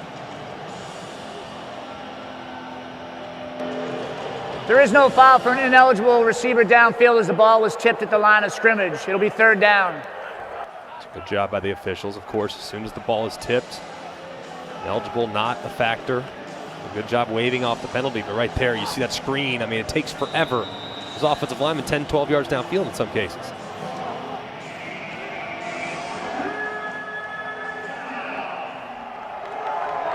Here's the down and distance, though, that has really plagued BC so far. They have to have an answer, and right now, Sam Howell's got one-on-one with number 2, De'Ami Brown, at the bottom of the screen. A-gap pressure coming after Howell, and it's incomplete. They sent Mike Palmer, the safety, right up the middle after Sam Howell. So bend, don't break after all of the penalties for Boston College. And Isaiah McDuffie is slow to get up as the training staff runs out, and then McDuffie does get himself up and is able to come off the field. Now this pressure is called hey diddle diddle. 3 up the middle. 1, 2, and then here's the guy that's going to clean it up. It's protected if they only bring 2, but that third guy is what forces it hot and forces Howell out of the pocket. Just a really tough look to go against, and an excellent call there defensively by the excellent defensive coordinator for Boston College, Tim Lebecoux. Grayson Atkins on for the 35-yard attempt. This kid is very talented as he puts it through. An 8-point margin here in Chestnut Hill. We got a good one in the ACC right here on ABC. Tar Heel head coach Mack Brown has been a tremendous voice for his program and continues to empower his players. UNC football leadership came up with the idea of wearing the unity patch on their jerseys for social justice causes. The concept was developed by senior linebacker Tomon Fox, who is described by his teammates as a man with amazing talents, one involving art. The patch is a fist with the words peace, justice, freedom, equality, and say their names. Tamon comes from a family of artists. That was so well done by him, designing the social justice decal. His father and mother are both artists. Let me tell you something about Mack when it comes to leadership, when it comes to, and everybody knows him as this grand avuncular character. And I think I speak for everybody that in the course of the last, past decade has had the chance to work with him at ESPN. I was covering him for many years before that. Everybody is better for having him in their life. Everybody in the lives that he's touched. No, he's one of the best. I mean, a true ambassador, and does such a great job of taking care of his kids. Jurkovic finally gets it to Flowers. They've been looking for that all day long, of Flowers just tracking along the line on the crossing route off the boot, and they find it there as it goes for 3 yards. Surratt with the tackle. I think they've run that play like 7 times. Seriously. That might be the first completion. They've also had defensive holding on that play, and they've had 3 drops on that play. So clearly, you go to it enough, it'll eventually work for you. Flowers is a guy they really need to get going here in the second half, though. Not many opportunities there in the first half to make an impact with the ball in his hands. He had 162 yards receiving against Duke week 1. 2nd and 7. Jurkovic with time, and he throws it short of Flowers. So it'll be a 3rd and 7 for the Eagles, and Phil Jurkovic, the big guy out of Pittsburgh who was one of the biggest recruits in the country, when he says, I went to Notre Dame because of the brand, but the second time around it was about the people. He said coming to BC was all about the type of people here and the coaches I'd be around. Yeah, and they've empowered this young man too, and he's responded. So that throw a little off the mark, but his best football has been played in the second half. So expect Frank Cignetti to continue to trust his quarterback to push the ball down the field. 3rd down and 7 for BC. 4-man look coming after Jurkovic. Look at the time he has. Directing traffic, and then does find the target. Garwo, the running back, the redshirt freshman from Levittown, Pennsylvania. Many in the program believe he may be their most well-rounded overall back. And that was just a great job by the offensive line. I mean, there wasn't anything there initially. He was looking almost exclusively to the left side of the field. And then you see, obviously, Garwo just kind of wanders his way out. Really, it was all made possible because of the extended time given to him by that offensive line that has had their ups and downs in these first few games. Jurkovic on 1st down as the whistle's blew.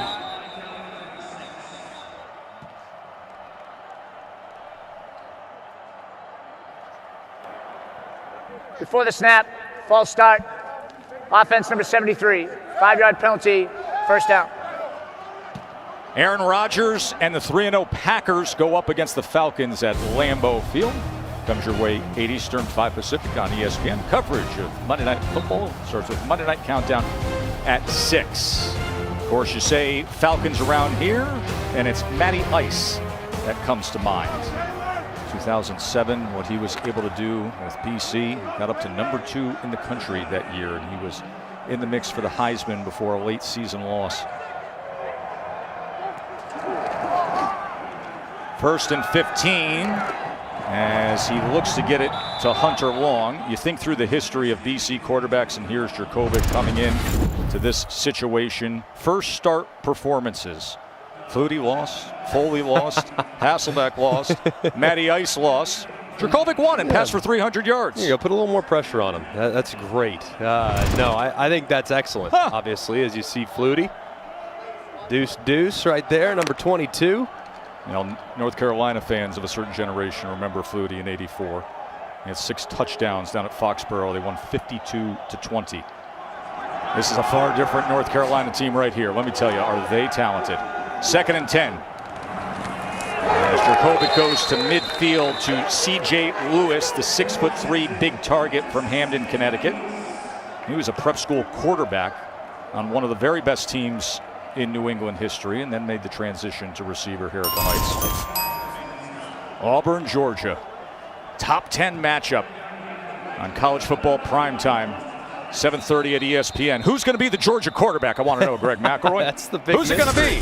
Well, if last week was any indicator based on how he played in the second half, you'd think Stetson Bennett. Ruling on the field is that the runner was short of the line to gain. That plays into further review. Take a short break.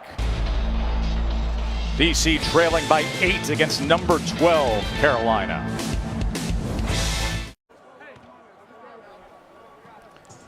They're looking at this play here as Jurkovec work in the middle of the field. It looked like he secured the catch. Of course, the ball has been spotted. They're at the 50-yard line. Right there. It does look like the catch is secure. Ball doesn't move, it doesn't appear at least.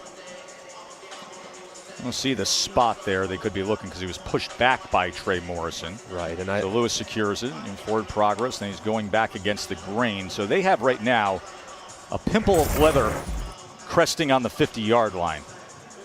Might be the 49. Which would be 3rd and 1.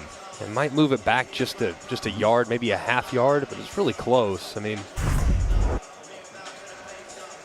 of course, the yellow line is not 100% accurate, but it's pretty close. As you see the ball, though, I mean, it looks like where his body's at and where the ball is, it feels like it needs to move maybe just towards BC end of the field by about a yard.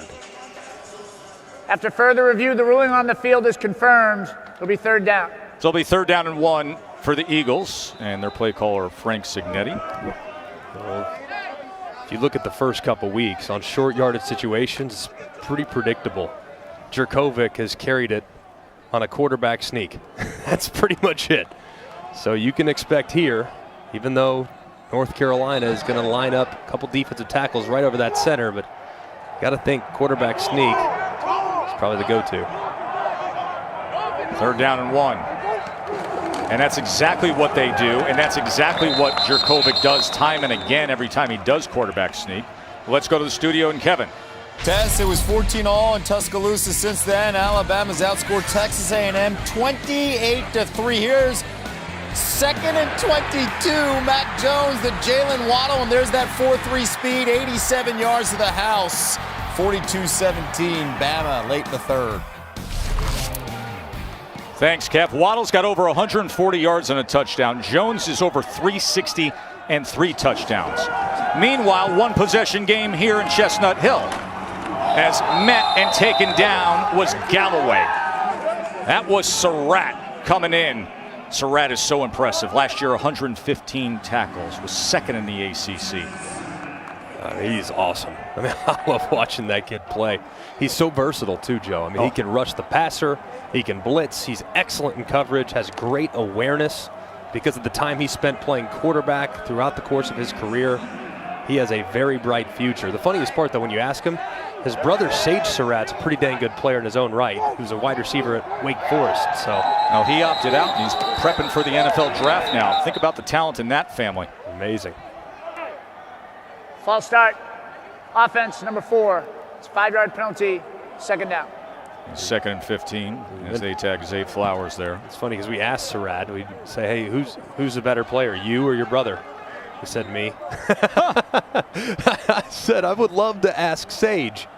what his response might be, because I saw him do some special things last year. I don't know if the wide receiver wants to mess with the linebacker, though.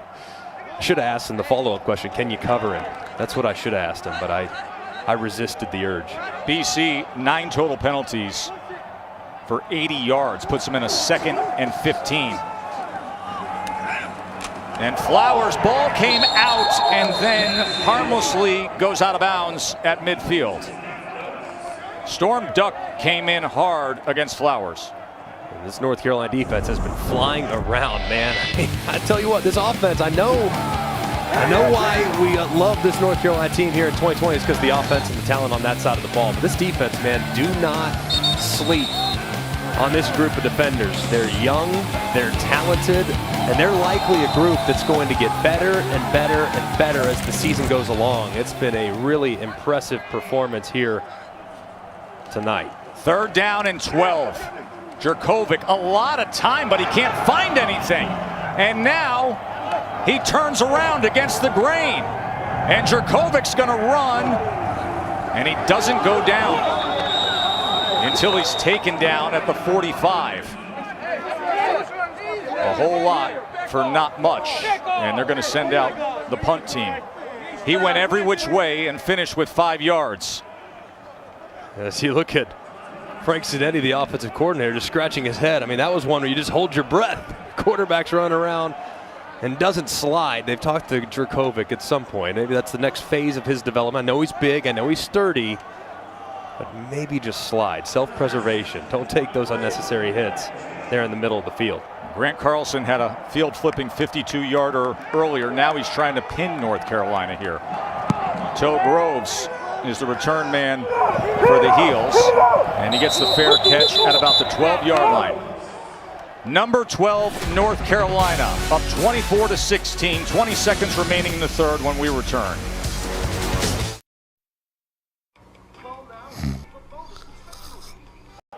Sam Howell and the Tar Heels offense. 20 seconds remaining here in the 3rd quarter. Michael Carter going to test that right edge as he's tackled by Muse.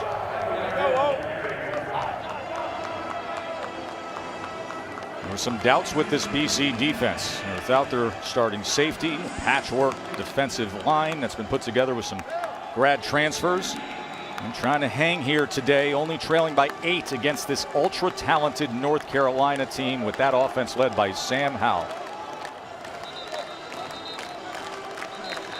24-16. Jordan Crying has made it as a cutout here. Back after this message and a word from our ABC stations.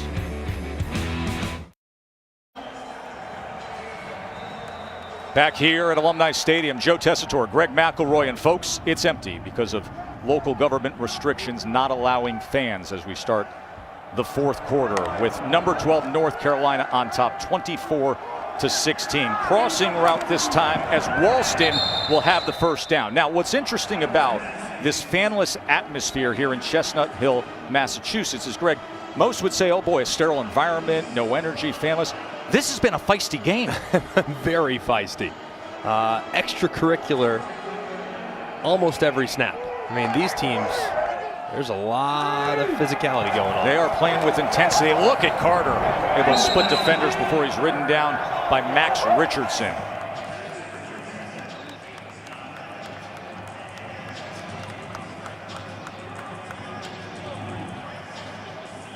Sam Howell, 201 yards passing, couple of touchdown tosses. Did have that interception when the ball was batted that teed up a Boston College touchdown.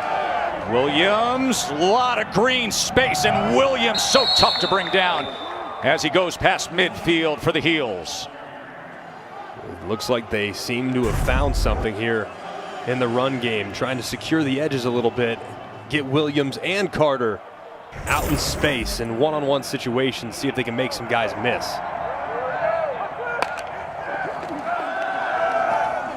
Howell looking to extend the play, and then he's taken down. He is sacked by Isaiah McDuffie. McDuffie, who tore his ACL a couple years ago, didn't come back until the final months of last season, but he has been a terror so far for this 2-0 Boston College team this year. Just excellent pursuit there from McDuffie, but that really was made possible by the secondary of BC. There was nobody open downfield. At some point, Howell has to recognize, look, man, I can't hold it forever. Got to escape and maybe create with my legs. 2nd and 18. Delayed pressure this time, and that sails incomplete. Flag is down back near the 40-yard line.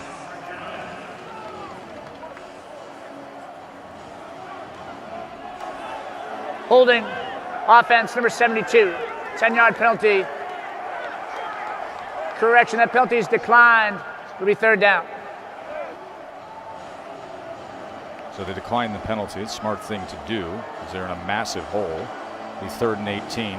Tem Lukabu, the defensive coordinator for Boston College. We told you his backstory. The son of a diplomat. He was born in Congo. Came to the United States because his father was working at the United Nations, didn't know the first thing about American football, and then fell in love with the game in middle school. And he's been a rising star in the coaching ranks, and he's calling a heck of a game defensively here against the number 12 team in the country. 3rd and 18. Here's pressure, they pick it up, and there's a strike to Brown. But he's going to be well short of the line to gain as he is taken down at the 45-yard line. Big decision here from Mac Brown because your defense has been playing pretty well. You also have one of the best quarterbacks in college football. They're going to punt it and play field position. So Lukabu's defense does their job. They come up with the stop. McDuffie had the sack, and then they kept the ball in front of them. And here we are, 12.5 minutes to play in the 4th quarter. And Ben Kiernan is on to punt away. Jalen Gill's going to put those heels on the 10-yard line. Aussie kick looking for the pin. Fair caught just inside the 10. BC ball trailing by 8 when we come back to Chestnut Hill. We have a good one on the Heights. Chaz and Daz, famous names in more than one way. The Tar Heels have the speedster wide receiver Daz Newsome. The Daz Band from Cleveland in the 80s. They were known for their great R&B funk tunes like Let It Whip. And then there's Chad Surratt, the tackling machine linebacker. Chaz Palminteri, the famous actor in one of my favorite movies, The Bronx Tale. Hey, Tess, we've been mushed. Oh, boy. David Bailey trying to spin free. Let me tell you something, Clark. They've had plenty of Chaz. Chaz Surratt is awesome, and this kid is so impressive playing linebacker. They need more Daz. He doesn't have a catch yet today. BC defense has been shutting him down. But number 21, who's on the field right now, he is special. Very special player. 5-yard run from David Bailey.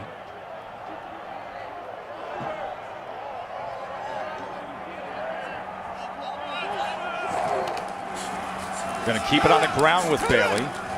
It'll be 3rd down and about 3 from there.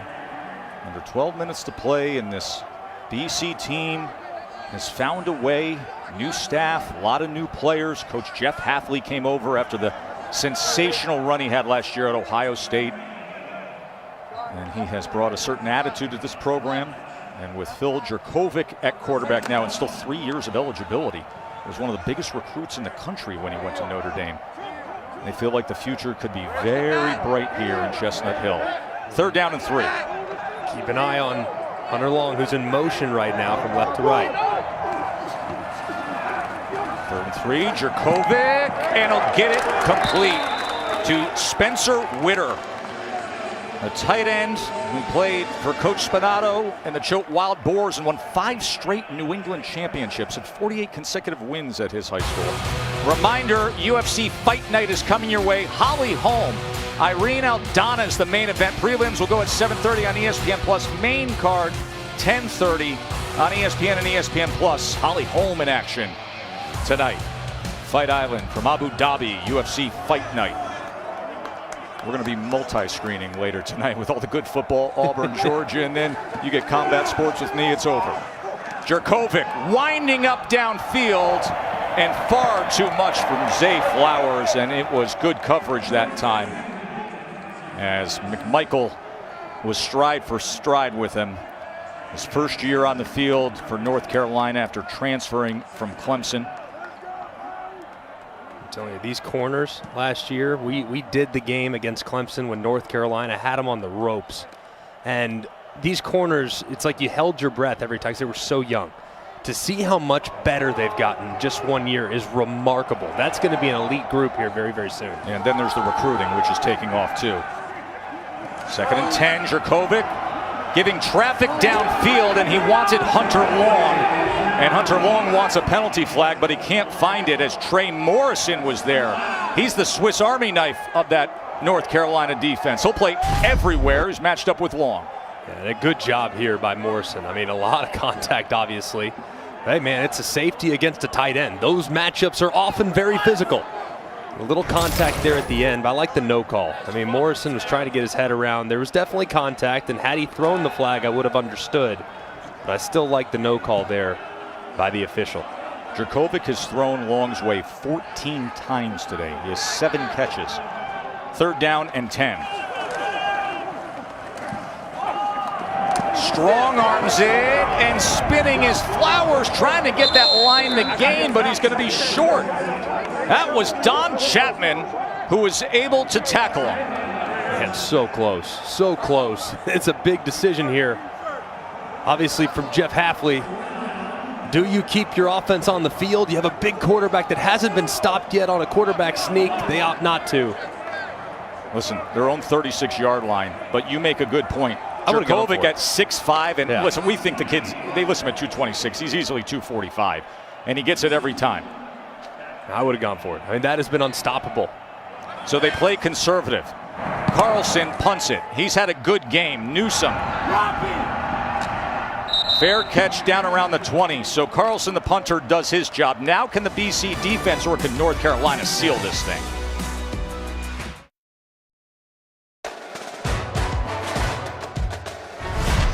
College football on ABC is presented by PlayStation 5. Play has no limits. And in part by Pacific Life, more than 150 years strong. Trust in your tomorrow. The Higgins staircase at Boston College to take you from this stadium up to Middle Campus where you have to go to class. Ask the students about it and they'll say, Higgins staircase? No, that's the $1 million stairs. And you don't have to do much cardio after you go to class. They'll burn them up. 120 steps to get up to your classes. Did you count them one by one? Please. You did, didn't you? Or is that an estimate? I'm so old they weren't $1 million back then, Greg. They were just stairs. Inflation. 24-16. North Carolina, and there's Carter. Look at him go. Michael Carter. And it was only a matter of time with this North Carolina offense, right? All the talents. And here we are deep in the 4th quarter. And they're looking to put this thing away. Yeah, and you just had to wonder. I mean, you had just a second to go. Boston College, 4th and 1, their own 36-yard line. Jeff Hafley decides to trust his defense. Understandably so, they've played well, especially here in the second half. But at some point, this Ferrari that wears Carolina blue is going to rev its engine. And it did right there with a really nice gain. For 35 yards from Michael Carter. And then there's this guy, Sam Howell, and this is a different dimension running the ball. Let's check in with Kevin Nagandi and the guys. Test Florida State 25-0 all-time against FCS schools, in trouble against Jacksonville State, down 24-21. Lawrence Soafili, that's the first Noles lead of the game. 28-24 late in the 3rd. Back to you. That has been a head shaker all day long looking at that score. Florida State trying to get their first win of the year. Here we've had an ACC thriller. North Carolina's 4-0 in ACC play all time against BC. It's the 8th all-time meeting. Carolina taking a shot right here.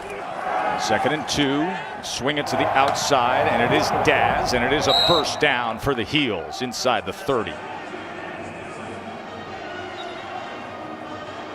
Tonight at 7:30 Eastern. Remember, it's number 4 Georgia hosting number 7 Auburn. Between the Hedges. That's going to be a great one.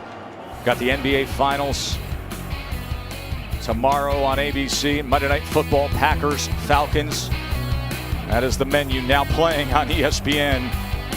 Boy, you know, you come off of all the delays of COVID to the sports world, and now you look at these weekends, and everywhere you turn, there's something great to watch. Howell to the end zone. incomplete. He was looking for Daz Newsome. Maitre had coverage on Newsome. Maitre's having, I'm sure, a very pleasant conversation with him right now. A local kid who went to Everett High School and played for John DiBiaso. It's just so cool for the viewers at home to hear the chatter. I mean, empty stadium. I wish there were fans in the stands. Of course, we all do. We love college football, the pageantry of it. But the chatter that you are now getting here in this 2020 season is so unique and interesting. This is going to sound so strange because we've done games with a lot of fans actually down south, right? This is actually the most intense game we've done this year. There's an intensity to this one without fans. Incomplete. He wanted the in cut to Corrales, but the flag may get it for him nonetheless, as Josh DeBerry was in on the play defensively. Other way. Holding offense number 74. It's a 10-yard penalty, second down. It's on the right tackle, Tucker. Pretty obvious there. I mean, yeah, it's a big old bear hug. As Tucker's now down on the ground. He's got a lot of experience as a starter now. Big guy, man, and his presence is felt in the fourth quarter more than anything. That big body leans on you. Hopefully he'll be okay.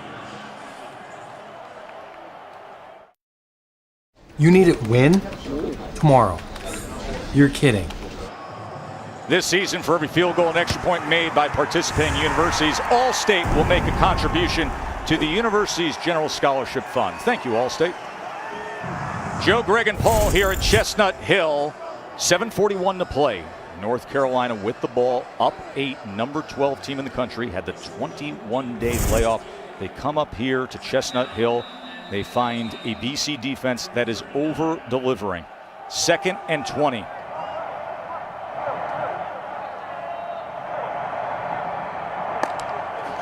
Pressure off the edge against Howell. He gets rid of it on time. Well done by Sam Howell as he goes to Brown.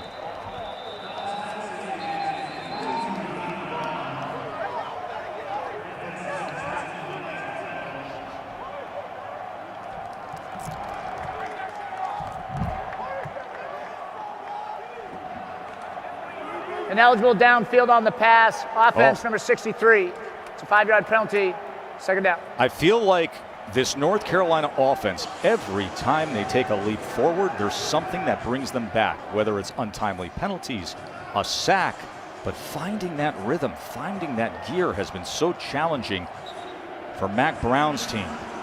It's got to be frustrating. I know it's been a long layoff and you're not all the way buttoned up, not all the way dialed in offensively, but man, so many self-inflicted mistakes. 2nd and 25 now. They bring pressure again with Richardson picked up again, and checking down underneath to Brown is Howell, as he will be tackled at the 37-yard line. They brought the exact same pressure there, where they overload the right side. They had it picked up, really nice adjustment there along the offensive line and in the protection. If they run it again, though, if I'm Howell, you have a chance to take a shot down the middle of the field on 3rd and 18. So let's see whether or not Tim Lukabu decides to bring pressure yet again for the 3rd consecutive snap. Lukabu, the defensive coordinator for BC, 3rd and 18, showing a gap right now, and he comes after him. And Howell gets free. And then he puts that body forward to the 31-yard line, met up with Max Richardson there. Remember, it was 3rd and 18, though, and 6 yards isn't going to do it, so it's a 4th down. Obviously sitting in there with plenty of field goal range with Atkins in his leg. He's made a 55-yarder in his college career. Just based on Mac Brown's mannerisms and where he's standing on the field, it makes me think they're going to take a timeout. To at least give themselves a little time to weigh their options here on 4th and long.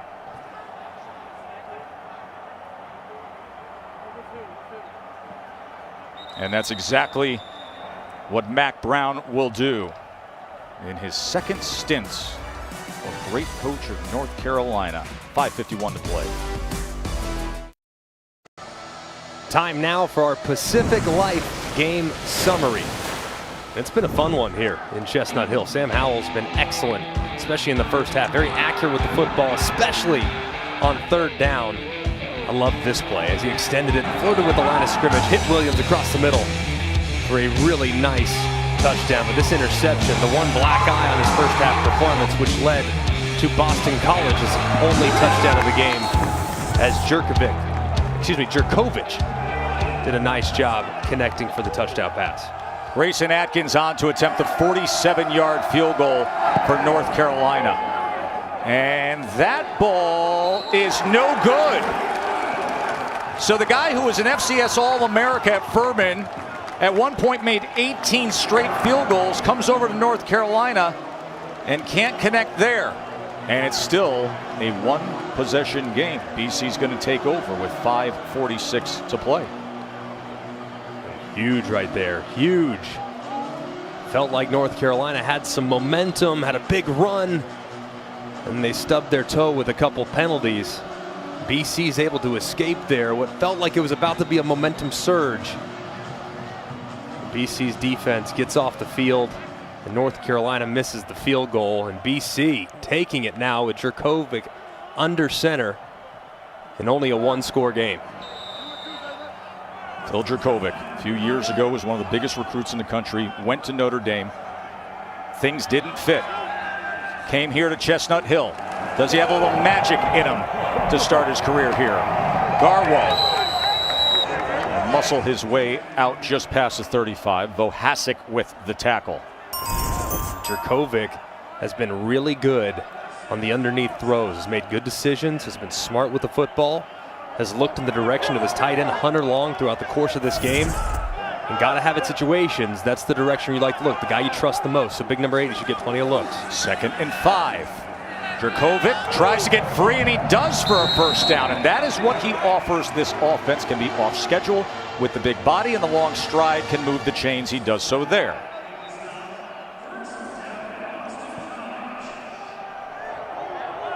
And with a little bit of tempo here, no huddle from Boston College, out of character a little bit, but trying to get this offense into a rhythm.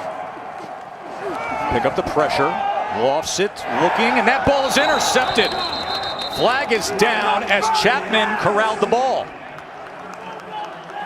And he's not going to like that, is he? Holding defense number 2 of an eligible pass receiver. It's a 10-yard penalty, automatic first down. Boy, Chapman, just over 6 foot tall, matched up with one of the best tight ends in the country in the 6'5" pro prospect, Hunter Long. Yeah, very difficult matchup for Chapman, who's been a real bright spot here for North Carolina. But clearly the hold up around the collar of big Hunter Long, trying to work the out-breaking route. Tried to hide it, but not going to get away with that. Good call by the official. BC is already past midfield, under 5 minutes to play. Jurkovic steps up, tried to split defenders, but it was Fox, Tamari Fox, who was able to drag him down from behind. Former great high school wrestler and a big muscular guy up front. And you see Jurkovic, I mean, when the Red Sea parts, he just goes north and south. I mean, he realizes, hey man, 4-yard gain on 1st and 10 is a good play. So I'll take it with my own legs and see what I can do. 2nd down, 4.5 minutes to play. BC gets it to the outside. Flowers, the speedy Zay Flowers, one of the most explosive players in the ACC. Something about this Boston College offense that seems to come to life when they absolutely have to have it. 3rd and short. What do you think's coming here, Joe? Quarterback sneak? And that's what you've been saying all day long. And North Carolina knows it as well. There was some movement up front. Before the snap, false start. Offense number 73. 5-yard penalty, 3rd down. It's Christian Mahogany, 4 returning starters, but he's the guy that secured that one spot on the offensive line that was available in training camp. So it's a 3rd and 6 now with 4:14 and counting down to play. Frank Signetti calls it from the booth. Understand trying to go fast, but my goodness, man, you got to get your guys aligned. I don't understand why you would use tempo right there. Your quarterback sneak's been undefeated this year. 3rd and 6. 4-man pressure on the slant that time. Galloway will have it, and that spot is going to have him just short. Quarterback sneak, don't even think about it. It is 4th down and 1. Game on the line. BC looking to tie up North Carolina in this drive. Let's see what they can do here. And a timeout is going to be used by Coach Hafley.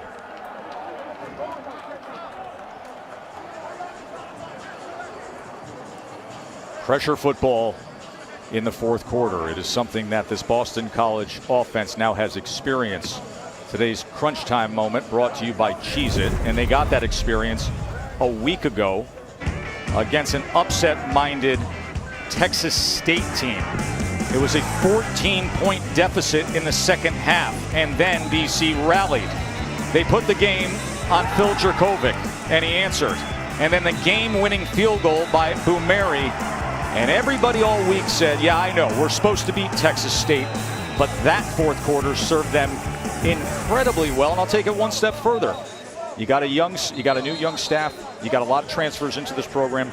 Belief in each other, of having confidence and belief in your coaches as well. An adversity response. You know, I mean, things are not always going to go your way. And Texas State, frankly, it's a good program. But I'm actually surprised to see Jerkovic here in shotgun. I can't believe they're not going with quarterback sneak. 4th and 1, and he's in the shotgun. And BC's going to get it by way of Garwo. So a first down, as Taylor had the tackle, but they had to have it, and they got it. And they give it to the redshirt freshman. Under 3.5 minutes to play. Number 12 team in the country. They had to wait 21 days to play the second game of the season. Here they are.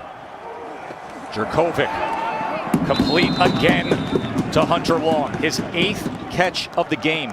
15th time he's been targeted. And keep in mind, he left the game for a moment when he was banged up. 6 more yards there. They will run that play over and over and over again. Hunter Long, a little 5-yard out. Then you have a circus 7 on the outside that's about 10 to 12. 2nd and 4. 4-man pressure. Jerkovic trying to extend the play. Gets it complete. Here's Say Flowers. Flowers, what a move as he dives down to the 10. And BC is in business with a 1st and goal. 21-yard completion. Jerkovic to Flowers.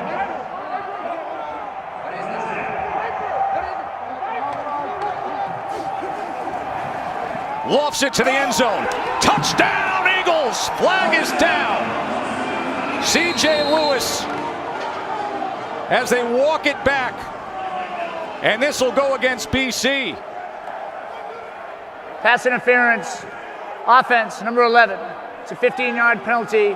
First down. The big-bodied C.J. Lewis. You're going to see a push-off right at the end on the back shoulder. You see that arm extend. Tough look at it right there. I think it's a good call. The official was right there, and you saw the reaction, too, from North Carolina's defender who was in coverage. He fell down, and it was Storm Duck that was in coverage. Anytime those elbows lock up, they're going to give that call. Lewis pushes off. And now it's 1st and goal from the 25. 51 pass attempts for Jerkovic. Not the Boston College you've known. And one of the best players in the country just came in hard on Jerkovic, Chaz Surratt. Total disruption.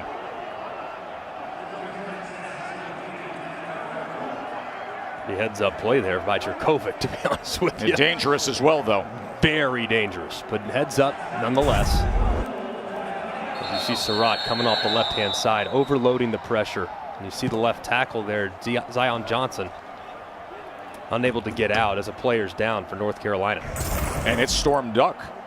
It's their starting corner.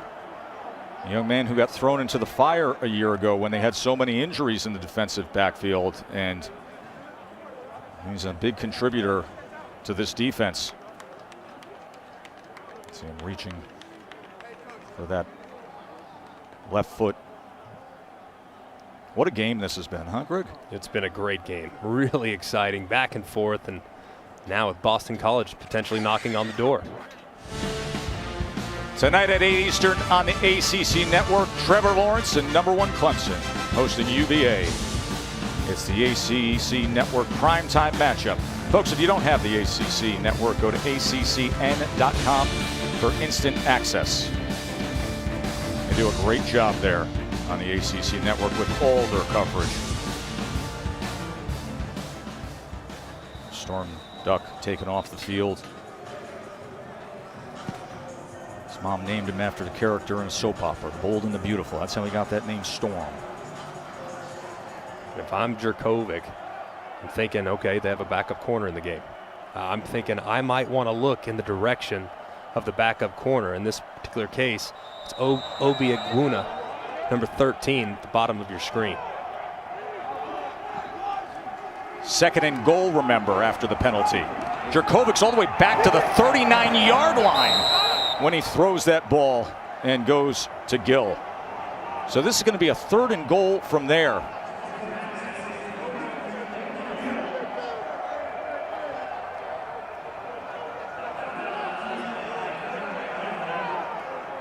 Ball on the 22.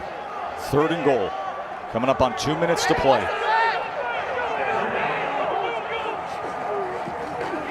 Jurkovec. Flag is down. You would think holding with everything you just saw as he launches it downfield to the end zone and into the hands of Hunter Long. But this is going to be a long walk back to clean things up with all the yellow laundry.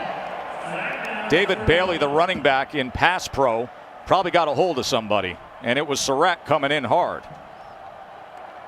Holding, offense number 26. It's a 10-yard penalty, 3rd down. BC had 1st and goal at the 10-yard line after that great play by Flowers, and now they're in reverse. Yeah, you see on the right side, clearly number 21, Chaz Surratt rushing. Bailey grabbing that jersey. It's Boston College. Jurkovec almost made a miracle happen. That was a beautiful throw and great identification downfield. Just unfortunate for the Eagles that their running back couldn't hold up in protection. 3rd and goal from the 32. He's going to take a shot, launch it downfield. Incomplete. Flag comes down, though, at the 3-yard line. As it was the backup corner, as you said, matched up with C.J. Lewis. Egbuna. Pass interference, defense number 13. It's a 15-yard penalty, automatic, 1st down. So there is life here for the Eagles with 1:42 to play. And you see right here, Egbuna. And there's a lot of grabbing, but I think right there, man, my goodness, looked like Lewis sold it a little bit. And on 3rd and goal from that far, man, that's a tough flag to throw. I'm not sure if I entirely agree with the decision to throw it there. Now it's a 1st down at the 17. They're showing edge pressure. Jurkovec is ripped down. I mean, just taken down hard by Hopper. Tyrone Hopper came in, and the next thing you know, Jurkovec is on his back. BC has 2 timeouts remaining. It's a 2nd down and 19.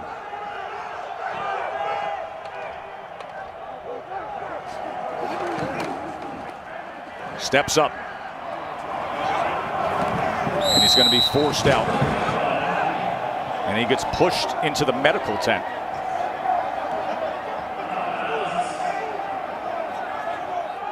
Excuse me, pardon me. 1:09 left. That was dangerous right there, as Mac Brown having to avoid Jurkovec as he found the sideline. Glad he's okay. I mean, that was dangerous play right there. 3rd and 15. 69 seconds remain. BC against the number 12 team in the country.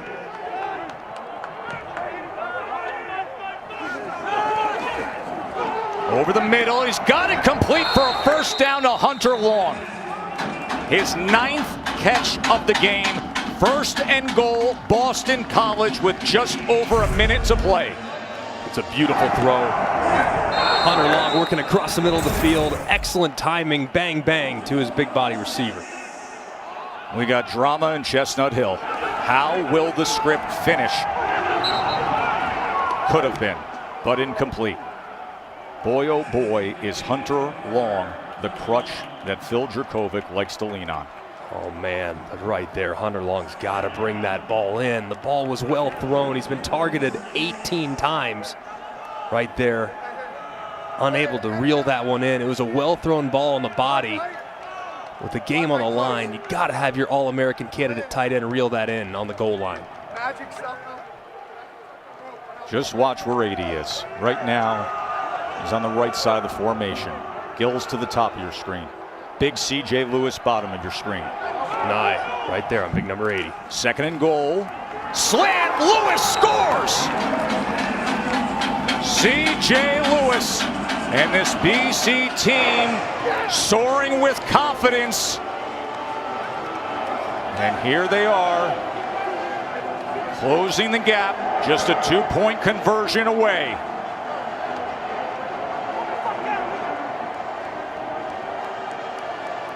Things are different here at Alumni Stadium.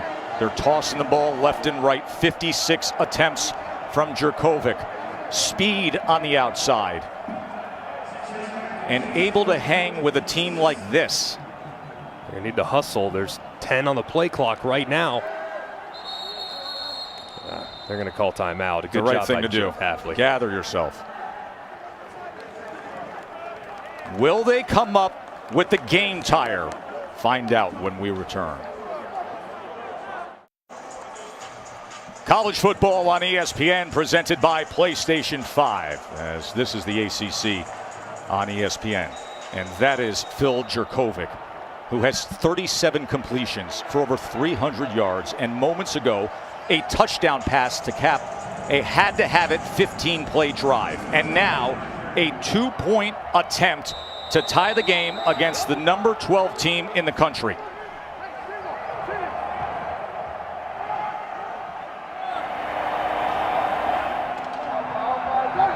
Do they have it in them? Jurkovic chased back, looking for something, and it is picked off. Morrison on the return. He's going to take it for 2 the other way.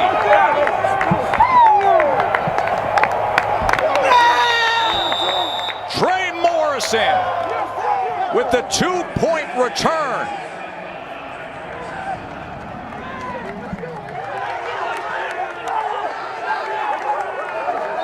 And what could have been a tied game is a 4-point North Carolina lead.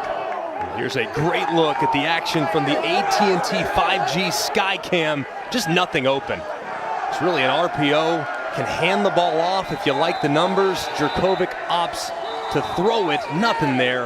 And that 2-point return is enormous. That completely changes the approach now because, of course, it's onside kick time if you're Boston College, but no longer is a field goal enough. You have to go the distance yet again. So a massive play there by North Carolina's defense. Great job by Trey Morrison to snatch that ball and bring it back. And this Carolina team pushed to the limit, to the final minute. Mac Brown said all week, I'm telling you, that's a good BC team that's being well coached. He knew they were going to be in for a fight coming off the 3-week layoff. And now it will be onside time. And Stephen Ruiz will be the kicker to try to attempt the onside. The seldom used sophomore from Illinois. But let's see what he can pull off here. Dribbler straight ahead. That thing was loose for a second. Both teams claiming they have possession.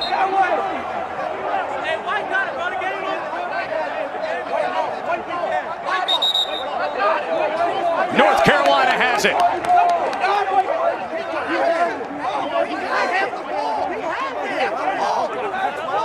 Even as BC's Max Richardson comes up with it. And you could see the BC players arguing their case with ACC ref Mike Roach saying, how can you give it to North Carolina if I'm possessing it? And Jeff Hafley's going to get his explanation. North Carolina's ball, first down. So North Carolina comes up with it. The dribbler from Ruiz. Really well executed as you see the ball squeaks free right there.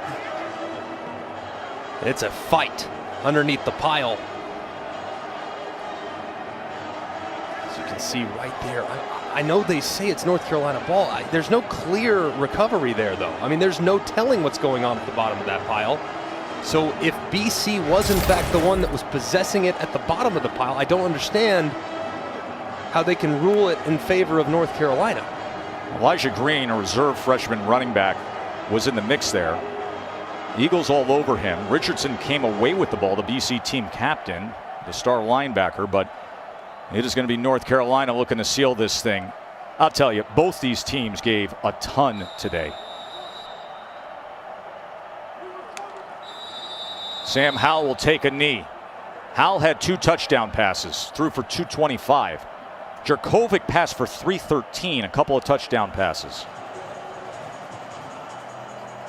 Michael Carter had 121 yards rushing. Defense stepped up at critical times on both sides. And drama until the end when Jurkovec's 2-point conversion pass attempt was picked off by Trey Morrison.